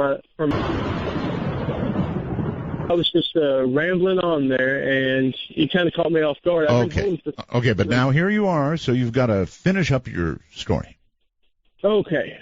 Well, this girl, she seemed to try to warn me to stay off this road, to stay away from the church. And now that we're actually seeing this little girl that was from my nightmares standing on the porch of this abandoned church, flailing around at 2 or 3 o'clock in the morning when there are no houses in the area. There's no houses on this road. It's just a little side road that this church happens to reside on. Now, what is a 5 or 6 year old girl who just it's just unnatural? And as we're going down the road, my friend asked me if I'm seeing the same thing that he's seeing. And I said, I don't know. I'm too terrified to look over in that direction. So as we're going down the road, a huge owl swoops down at our car, almost smashing our windshield. Needless to say, we never went down that road ever again. But my friends who did happen to travel down that road said that there's always an eerie feeling whenever they stop at the church. You know, the church would just happen to be a stopping point to get a spooky feeling. Yeah, I'm more concerned about the girl. Anything more on her? Well, actually, yeah. My friend, his real name wasn't Fred. His name was Zach, but we called him Fred. I'm not exactly sure why, but I don't even care why. The end of the story is? The end of the story is my friend Fred went to the cemetery one night and accidentally knocked over a tombstone. He said that a girl apparition followed him around school until we went back and righted the tombstone. Until you righted the tombstone. All right. I am going to consider that, for the sake of the audience, the end of the story, and I am going to go by phone to Hilo, Hawaii. Hello. Hi, Art. Welcome back. Thank you. I am so glad you are back. I feel like reality has been restored in the world. Reality radio. Yes. Okay. So, when I was a teenager, this isn't a ghost story, but it is kind of abnormal. Sure. Abnormal. So, I'm a teenager with my best girlfriend, and we're in the mall, and we meet these boys that we think are way cool. We spend the day hanging out with them, and we give them our phone number, and we didn't hear from them that night. The next day, we wanted to talk to these boys. We were so boy crazy. We did everything that we could to find the phone number for these guys. The one guy, all we knew was the town he lived in, and that he was missing half his arm. So we did all kinds of crazy stuff to try and find their numbers. What you begin to do, call random people? Say, do you know anybody missing half their arm? That is exactly what we did, Art. Oh, my. And? 14, 15-year-old boy crazy girls, okay? So, and I'm a Gemini like you. I have a great mind to be able to figure out anything. We called the fire department. Do you have a list of disabled people? I picked my brain all day, every single thing we could think of. Evening came and we didn't make any headway. We were so bummed. So we went to sleep. Then I'm sleeping, and in the middle of a dream, I guess it was kind of lucid dreaming. Right. I suddenly become aware that I'm dreaming. And what's happening in my dream is part of the day that we spent with these boys is being replayed in front of me like a video. Ah, yes. Well, it was on your mind. But it was the most boring part of the day we spent with them. It was part of the day when we were sitting in the middle of the mall, and the guy says, hold on, I have to go call home. And he walked away and walked over to a payphone to call his house. Right.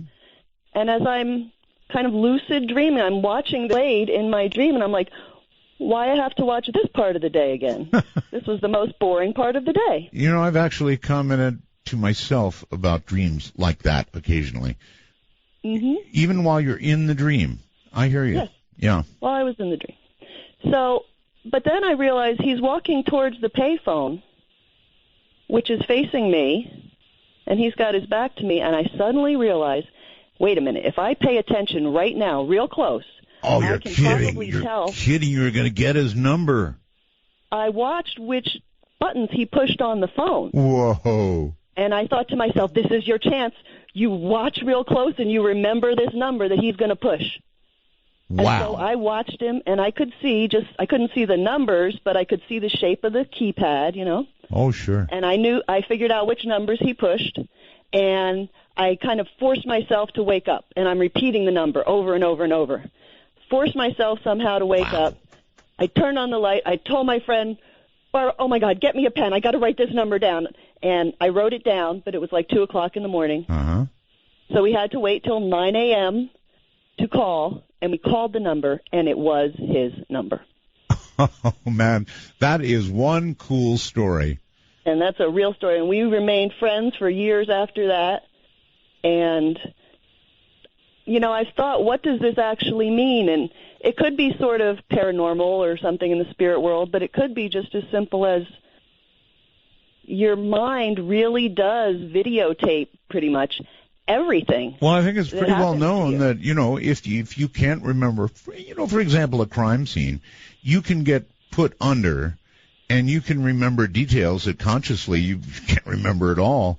So, yeah, the brain can do that, but what a cool idea that in the middle of a dream, you would have enough consciousness to say, oh my God, I can read the numbers and, pick it off and then have it be the right number. That's quite a story.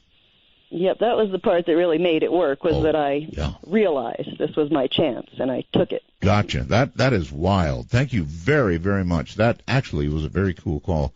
Any of the rest of you able to, sort of participate in your dream in that way? That's the first I've ever heard of that. James, you're on the air. It's midnight. Hey, Art. How are you tonight? I'm very well, thank you. Okay, quick story for you. I want to tell you the story of the most scary event I've ever had happen in my life, and it turned out to be totally bogus, but let me get ahead of, try not to get too far ahead of myself here. Okay. It was probably about 2 o'clock in the morning. All the lights were off in the house, and I came out to get a glass of water, and in the hallway, I saw something, a figure, a silhouette, probably about 4.5 feet tall. Mm-hmm. And, oh, dear God, I was completely freaking out from this silhouette. Looked like it had mass to it. I couldn't make out a head or anything, but I just had to fight the urge to reach out and touch it. And after about 30 seconds, I just finally had to reach out, looked at what I thought was an arm. I touched it. It felt dark and scaly. It felt like a snake skin. Oh, brother. I screamed like a little girl. Yeah. I had 2 roommates that came out and turned on the lights and were laughing at me because it was a vacuum. A vacuum. Yeah, Roswell's Art. It's really good to hear your voice. Thank you very much. I have one really quick comment, too. Yes. Right. You're in stereo now, and it sounds absolutely wonderful. Have you thought about panning your voice over to one channel and then your guest over to the other? Yeah, and then we I've thought of it. Listen, kind of round table style. I know. Trust me, I thought of it. Thank you for mentioning the stereo, and thank you for the call. Listen, I'm telling you all, it is pretty cool. The audio quality is absolutely amazing. So what I'm recommending is that you get earbuds. If you're listening on a phone or, I don't know, tablet or something like that, for goodness sakes, grab some earbuds, because that will bring the full experience to you. This is radio unlike... It's not radio exactly. It's what's next.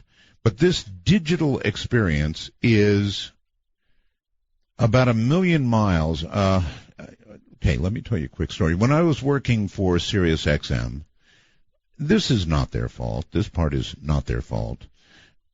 They shipped me everything. So if you called to talk to me, for example, I think that your call would be answered in Washington, D.C., and then it would get shipped, I believe, to New York, if I remember correctly, and then back to me.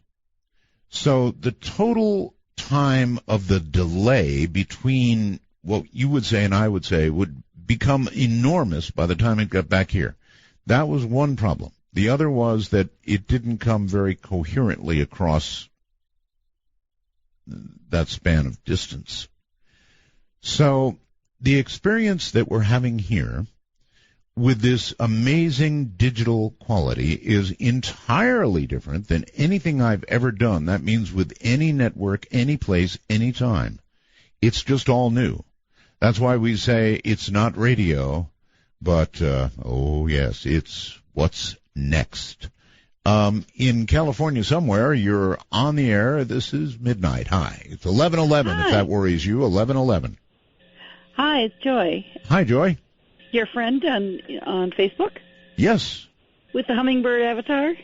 Oh, yes. Well, I do have 5,000 friends on Facebook, but Joy, yes, I know you. Yeah, hi. The only problem I have with listening online is that when I'm on the phone, I can't hear the show. When you're on the phone, you can't hear it. No, but we do ship the audio down the line. Anyway, 2 things I have to share with you. One is my paranormal experience. Okay. And also today, my husband just got out of surgery, and I have to give great kudos to nurses. We need to give them credit and thank them when they do a good job. We do, and they do. People. Yes. Anyway, my paranormal experience goes back to, I think, about 1996. Mm-hmm. And I was having dinner with friends overlooking the Monterey Bay. Oh, that's a beautiful place, yes. Beautiful venue. It was approaching. It was twilight, but getting darker. Mm-hmm. And try it again. Walking. Hello? Somebody said something about trying it again. I have no idea what that was. Anyway, continue. Okay. I was walking outside after dinner, just walking along the poolside, and was looking out over the bay. And all of a sudden, I saw this huge green light coming up from out of the bay. Out of the bay? Out of the water? Out of the water. Oh. And it was this really large green yellowish light. And I was like, what in the world is that? And as it came up, you could see kelp dripping on the sides of it, because Monterey Bay has lots of kelp in it. Oh, yes. Was this like a metallic object? How big was it? All I could see was the light at that point. Okay. Because we were far enough up into the Soquel Hills that we couldn't really see. I couldn't really see what it actually was. I could just see the light, because the light was blurring out everything else. Okay, so then the kelp was sort of hanging off the light or something, right? To be able to see it? Okay. Yeah. And then now we were in Soquel, and this was a little bit north of Soquel, and on down towards the Monterey Bay is Moss Landing, which is a power plant. Right, I lived in Moss Landing once.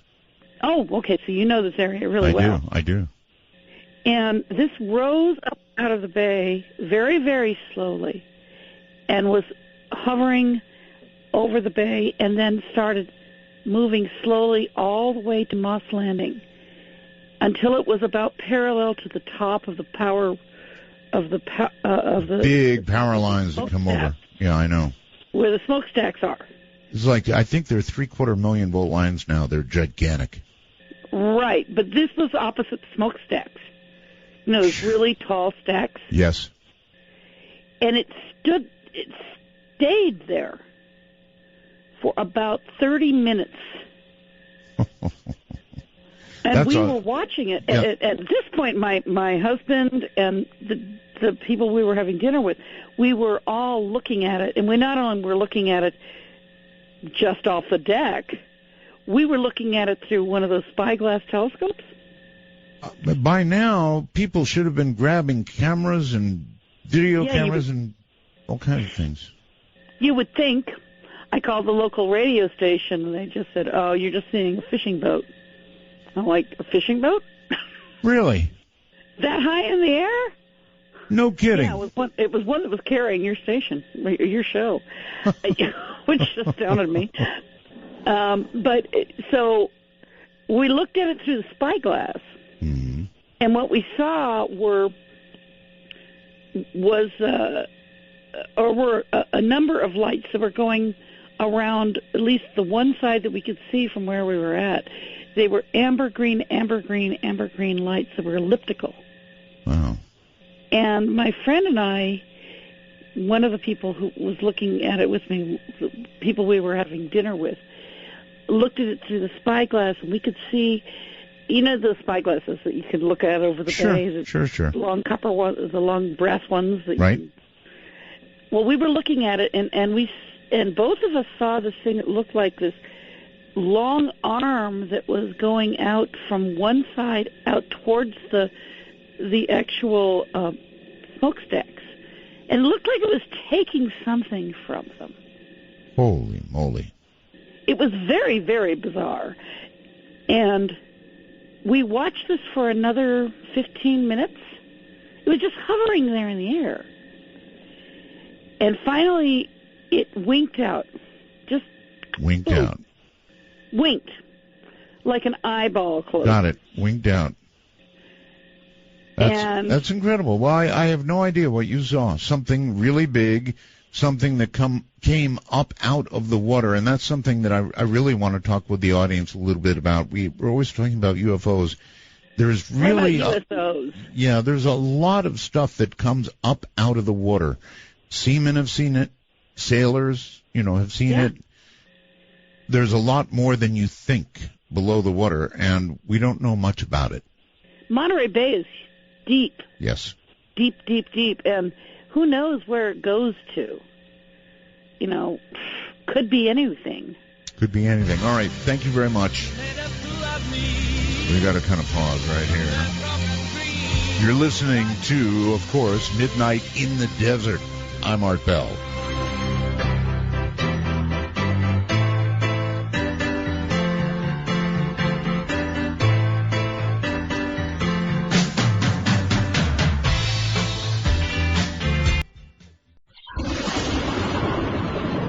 Out there, and these things do happen to people.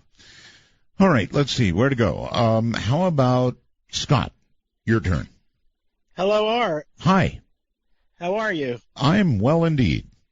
I just want to talk about I do have a paranormal story. Oh, good. But I want to just talk about my computer setup for a second. Because it's very interesting. I've got a computer dedicated to your show right now. Dedicated to it. I like that. It's dedicated, and I've also got a computer dedicated to Skype. Oh my. So I'm using two computers simultaneously right now. That's a lot of dedication. And you're being transmitted to my television. As a beautiful, I don't see you obviously, but you are being transmitted as a full screen in high definition, me and you both as a graphic equalizer. I'm not using the Roku box right now because I'm using my computers because I can get you on TuneIn on the Roku box. You're a dedicated fan. And also I have to give you many Roswells. Thank you. I collect Roswells. And also this is the very first time I've ever been able to talk to you, ever, after all these years. Well, so that is something. I mean, you're obviously prepared. And talking to you alone, to me, this is a paranormal experience, right? Automatically. Okay. Because I never thought I would get a hold of you in the first place. I can almost picture you in front of all these computers and screens and knobs.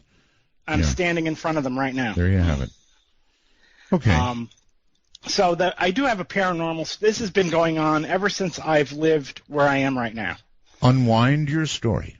Okay, so it doesn't happen all the time, but it'll happen. Like it happened like a few days ago. And it is.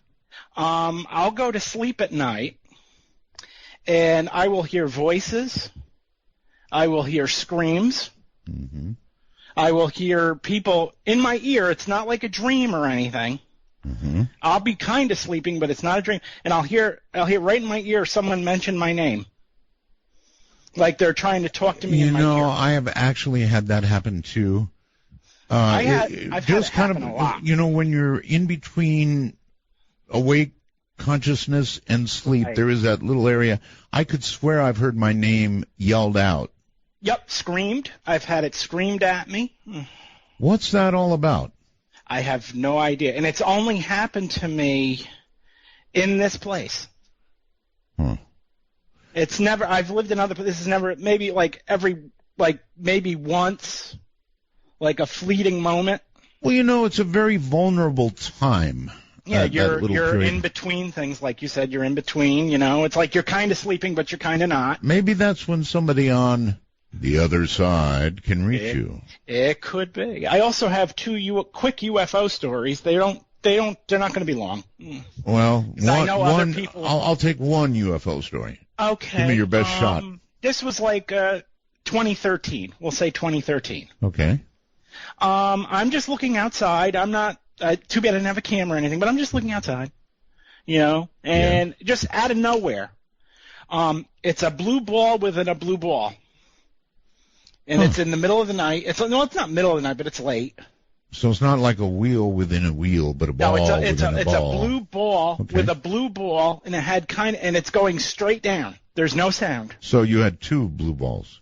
Yeah, they were all in this. It was one thing, but you saw the outer, and it had like an inner center. Yes, okay, yes. Continue. And it had kind of like a flame. It's going vertical, straight down.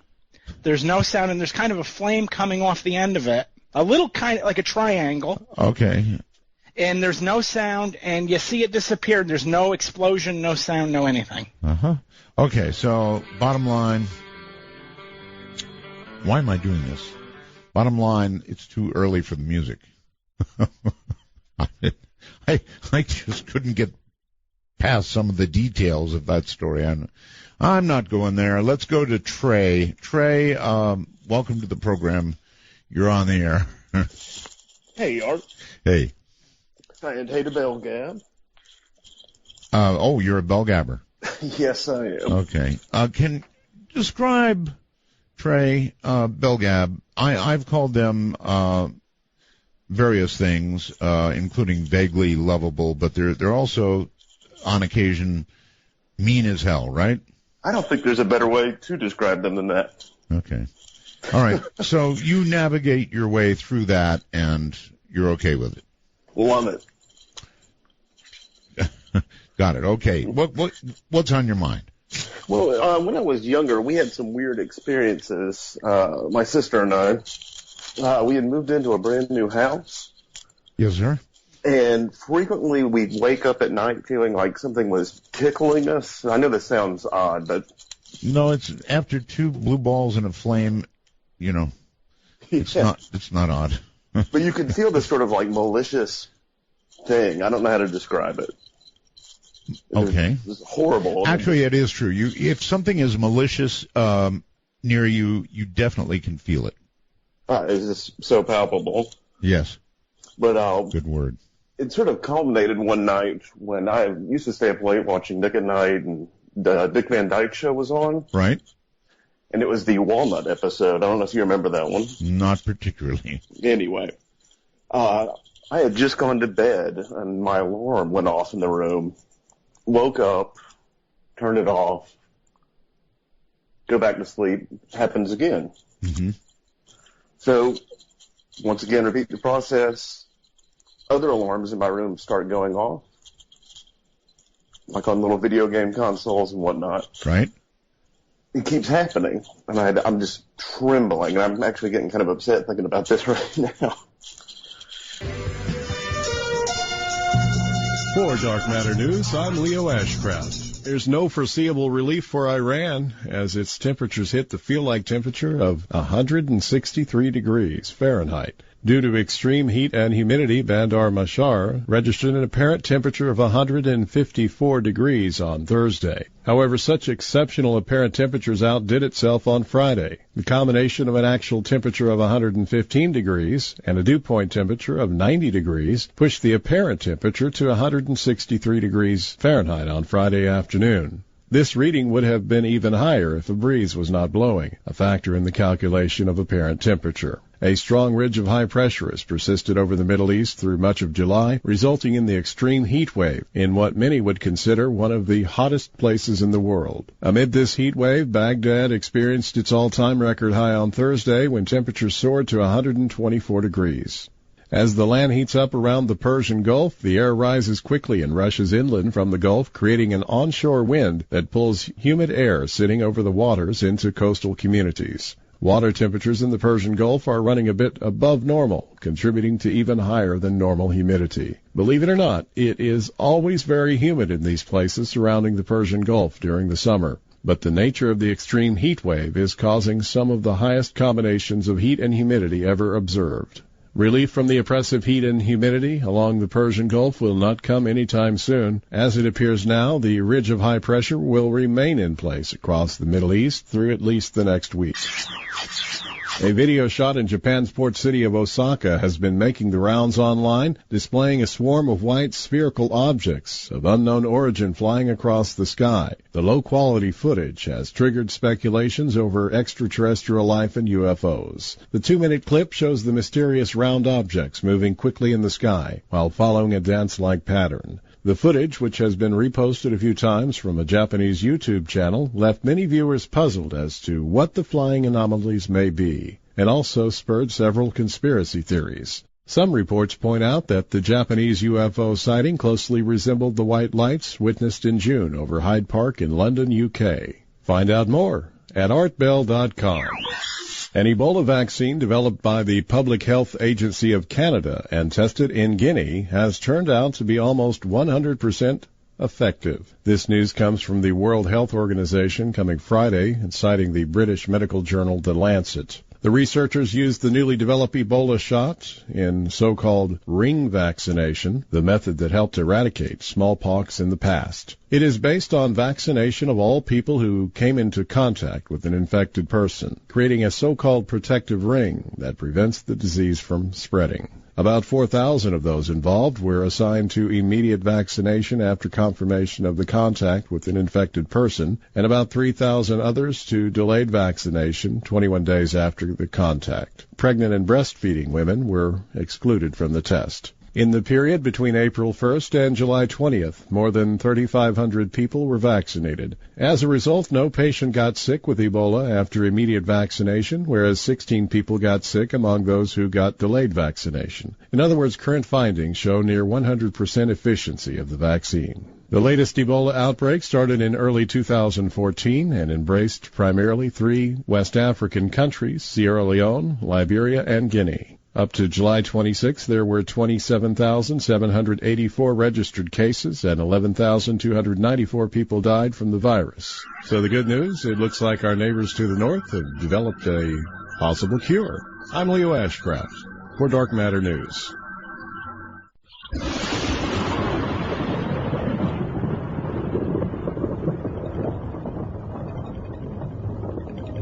Finish up. I'm a climate, but anyway, that night, after all the weird stuff was going on with the electronics, it sounded like a dog laughing coming from behind my dresser. A dog laughing? A dog trying to laugh as if it was a human being. I don't know how to describe it. It's this sort of demonic laugh that sounded like more like a wolfish or dog. Like it was super creepy. Yes. And then after that night that happened, from then on for maybe like 2 months, my sister would get up and start sleepwalking around the house and screaming about people trying to kill her, saying that strange things. She would scream, and she seemed just out of step with everything around her. And she would always wander into my great-grandmother's room, who happened to be born on the same day as her, and just sit there in the dark next to all of her things, her little crochet and needlework she used to do. That's creepy. Just incredibly bizarre. All right. Well, thank you very, very much for the call. Sleepwalking is really creepy. My sister, one of my sisters, was a sleepwalker, and it's odd. It's just, all I can say is it's creepy. Let's go overseas somewhere and say, Michael, hello. Hello, Art. Yes, sir. Where are you? I'm calling from Newcastle in England. Newcastle, England. All right, excellent. Have you had your coffee yet? No. Funny enough, I've just finished some beer. Beer? Having said that... Now, wait just one moment. It's very early in the morning there, right? I've been awake virtually all night. I'm a chronic insomniac. All right. But years ago, I think I sent you a really true story, and it was spooky, but not frightening, about an encounter with an angel or an angel statue in a graveyard. It never ever got published, but I don't know if you ever remember you reading it. Well, an angel would be nice, but in a graveyard it might feel a little creepy. Well, it is weird in this regard. We'd way back in 1972, I was in the Royal Air Force, and we just finished a night shift at Strike Command's headquarters at RAF High Wycombe. And as the shift finished, we all decided it was a nice, beautiful summer evening. It would be nice to go into High Wycombe, get some beer and a couple of pizzas. They'd only just started up in them days, pizza shops, and go and have a picnic. Beautiful part of the country. It's rolling hills, Chiltern Hills. But the best place to go was the top of a hill, under which the Hellfire Club used to hold its meetings in West Wickham. And from there you could see right down the valley towards Oxford, where you could see the lights of Oxford. Yes, sir. So in we go. On the top of this hill as well, there's a mausoleum dedicated to one of the Dashwood family, who had his heart. He died in the Crusades. He had it. Excuse me while I have a cough. He had his heart brought back, because he died there in the Holy Land. Brought back, and there was a whole huge mausoleum built just to hold his heart. Now, this might sound a bit spooky, but it wasn't. It was a beautiful, beautiful setting. So we sit down on the edge of this graveyard, looking down the valley towards Oxford, and we get the beer out. There's half a dozen girls and half a dozen lads, and as you can imagine, we sort of broke up and mixed up into groups. Okay, Michael, we're short on time here, so we've got to get to it. Well, granted, but the thing was, we were sat underneath this huge statue, and it must have been 11 foot tall, of an angel holding a laurel wreath, which is quite common in Britain, because most war memorials look like that. Right, a lot of statues. So we had a great night. This thing wasn't weird at all. It didn't do anything, didn't say anything. Following morning, one of the girls, I reckon she left her handbag in the graveyard. And as we were off duty that day, we went back up to the graveyard to find a handbag. And it was still early, 7 o'clock in the morning. And we searched for it. We couldn't find the handbag. But even weirder, we couldn't find this statue. It wasn't there. The whole statue was gone. The whole statue was gone. It was a centre point. I mean, one of the lads had actually said that night, we ought to blindfold her in case she got corrupted by what she was seeing, kind of thing. It wasn't a spectacularly interesting statue. I mean, it was a beautiful statue. But it was gone. It didn't do anything, didn't say anything, but it wasn't there the following day, which is the weirdest thing you ever come across. There was no other statues of any angels which could have been remotely mistaken for her. So there you go. Yeah, statues, big ones, don't often disappear. There's no question about that. All right, well, thank you very much for the call. Weird, if you saw a gigantic statue of an angel, and then you went back the next morning when you'd been there that night and it was gone, yeah, that's strange. You are on the air. Dave, I believe it is. Hello? Hello, it's Dave Carr from Australia here. I've been listening to your show. Actually, I heard you via Tom Likas earlier in the day. You heard me on Tom Likas? Yes, that's probably where you got a lot of your Australian, all of a sudden a lot of Australian audience came probably from that show. That could be. The thing about Australia is that it's the right time in Australia. In other words, it's, kind of the middle of the... It's only 4:45 p.m. in the afternoon. Yeah, see, there you go. In England, it's early morning. In Europe, so, it's not as convenient. Exactly. But no, I used to listen to you when you used to be on KFI back in the days. You used to be on before Leo Laporte came on. That's how I first came to hear of you. So that's going back a few years. That's before all the US stations started to, they started blocking their content outside of the United States. Yes, how were you, that's right, it is blocked, I believe. How were you hearing KFI?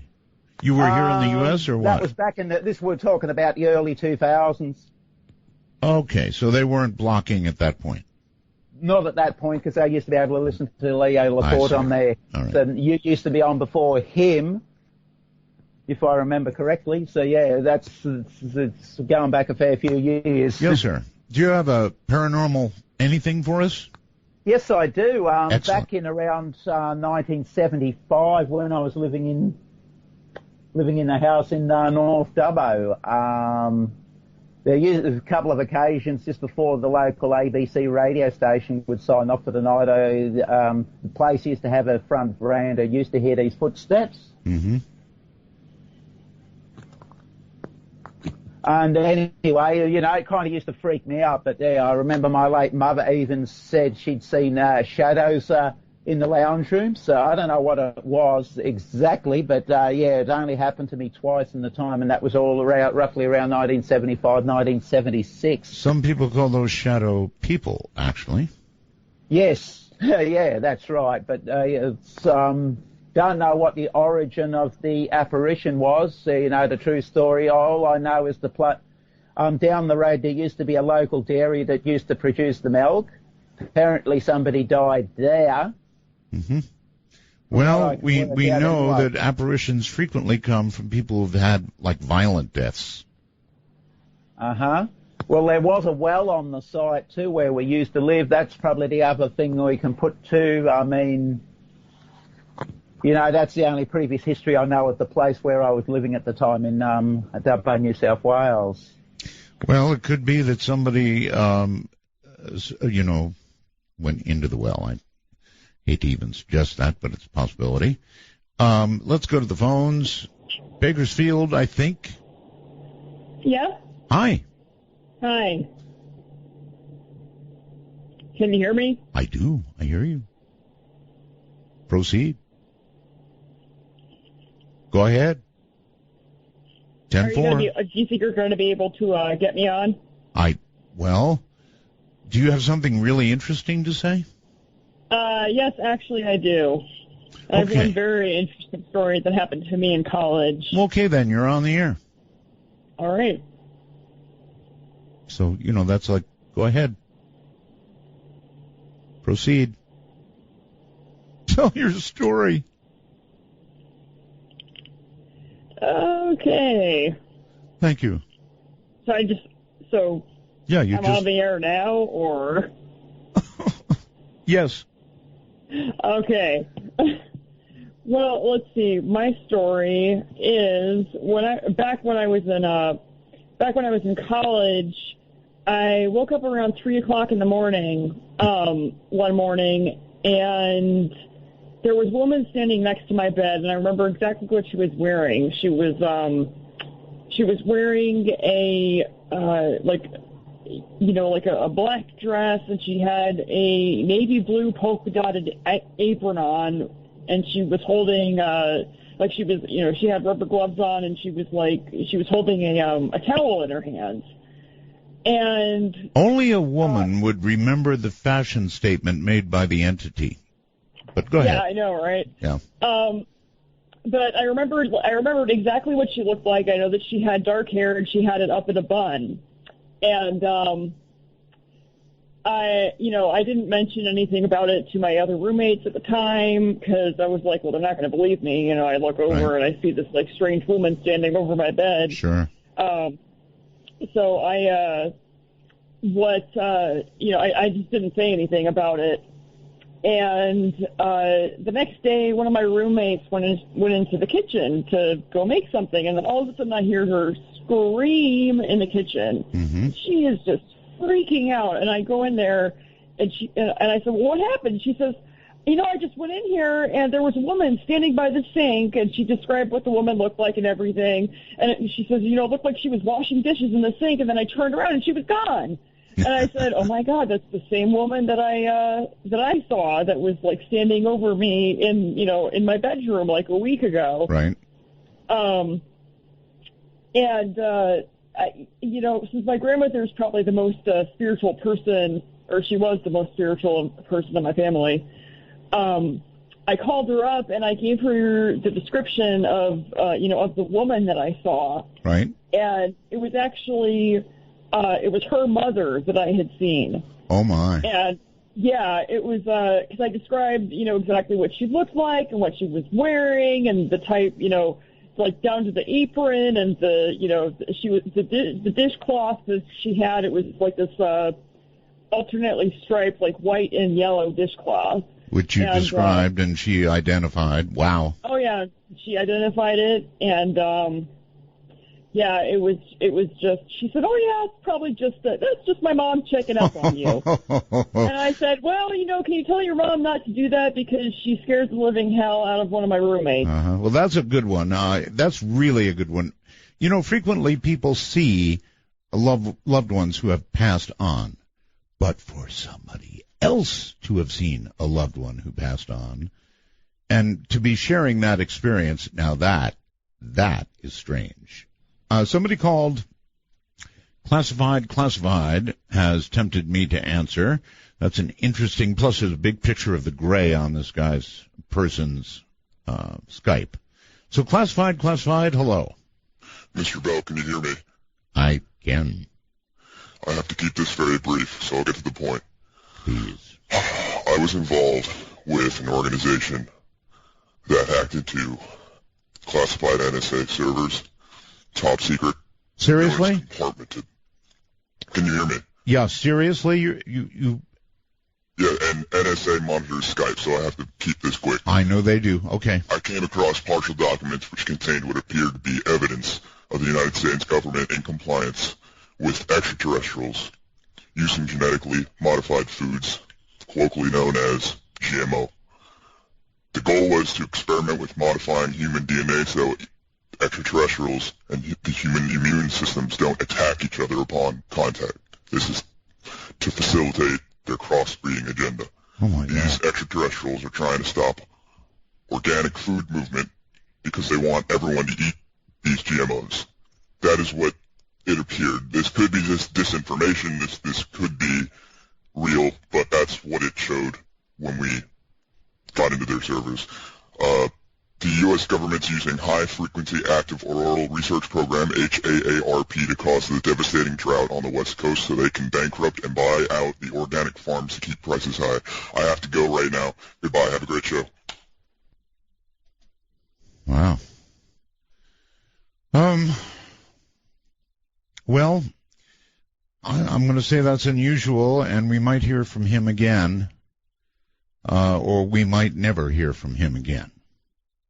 No idea who that was.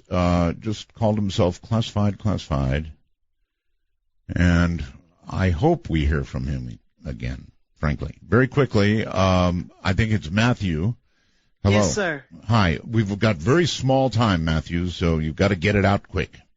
Yes, sir. I want to give a shout-out to Haunted Skeptic and to Bradley if he's listening, but I called because your out-of-body experience that you described when you had the guest on the other day. Yes. It sounds almost identical to what my grandmother said. Pentecostals have a type of worship called falling out in the spirit. Right. And they just get so overwhelmed while they're worshiping that they just, for lack of a better word, they faint. But what you described, such a warm and welcoming thing. Right. That's what she described, almost word for word, the words you used were what she described to me. And I wondered if you could comment on that a little bit. I can, a little bit. I had that experience, and it was, as I said, overwhelming joy. There aren't words for it. It was so overwhelming, there are not words for it. And it was very quick because it shocked me so badly that I immediately snapped out of it.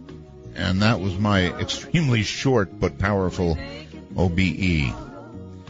I wish I could do as you heard the other night described with regard to getting out of body, but I don't know. Maybe I can learn it. Maybe I can do it. I want to thank you all for a really cool night of open lines. If you want to hear more open lines, let me know.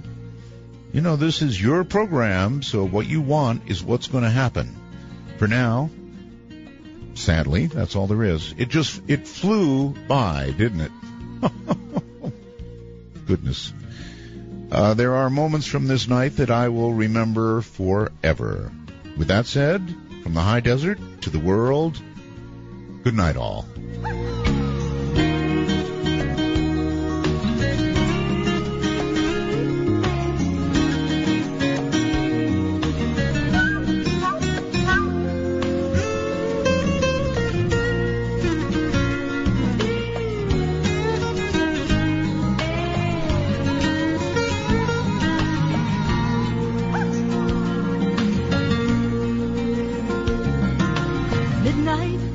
desert, and there's wisdom in the air.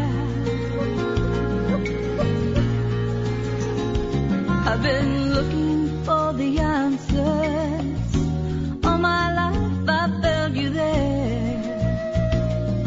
As the world we live in quickens, are we heeding all the signs?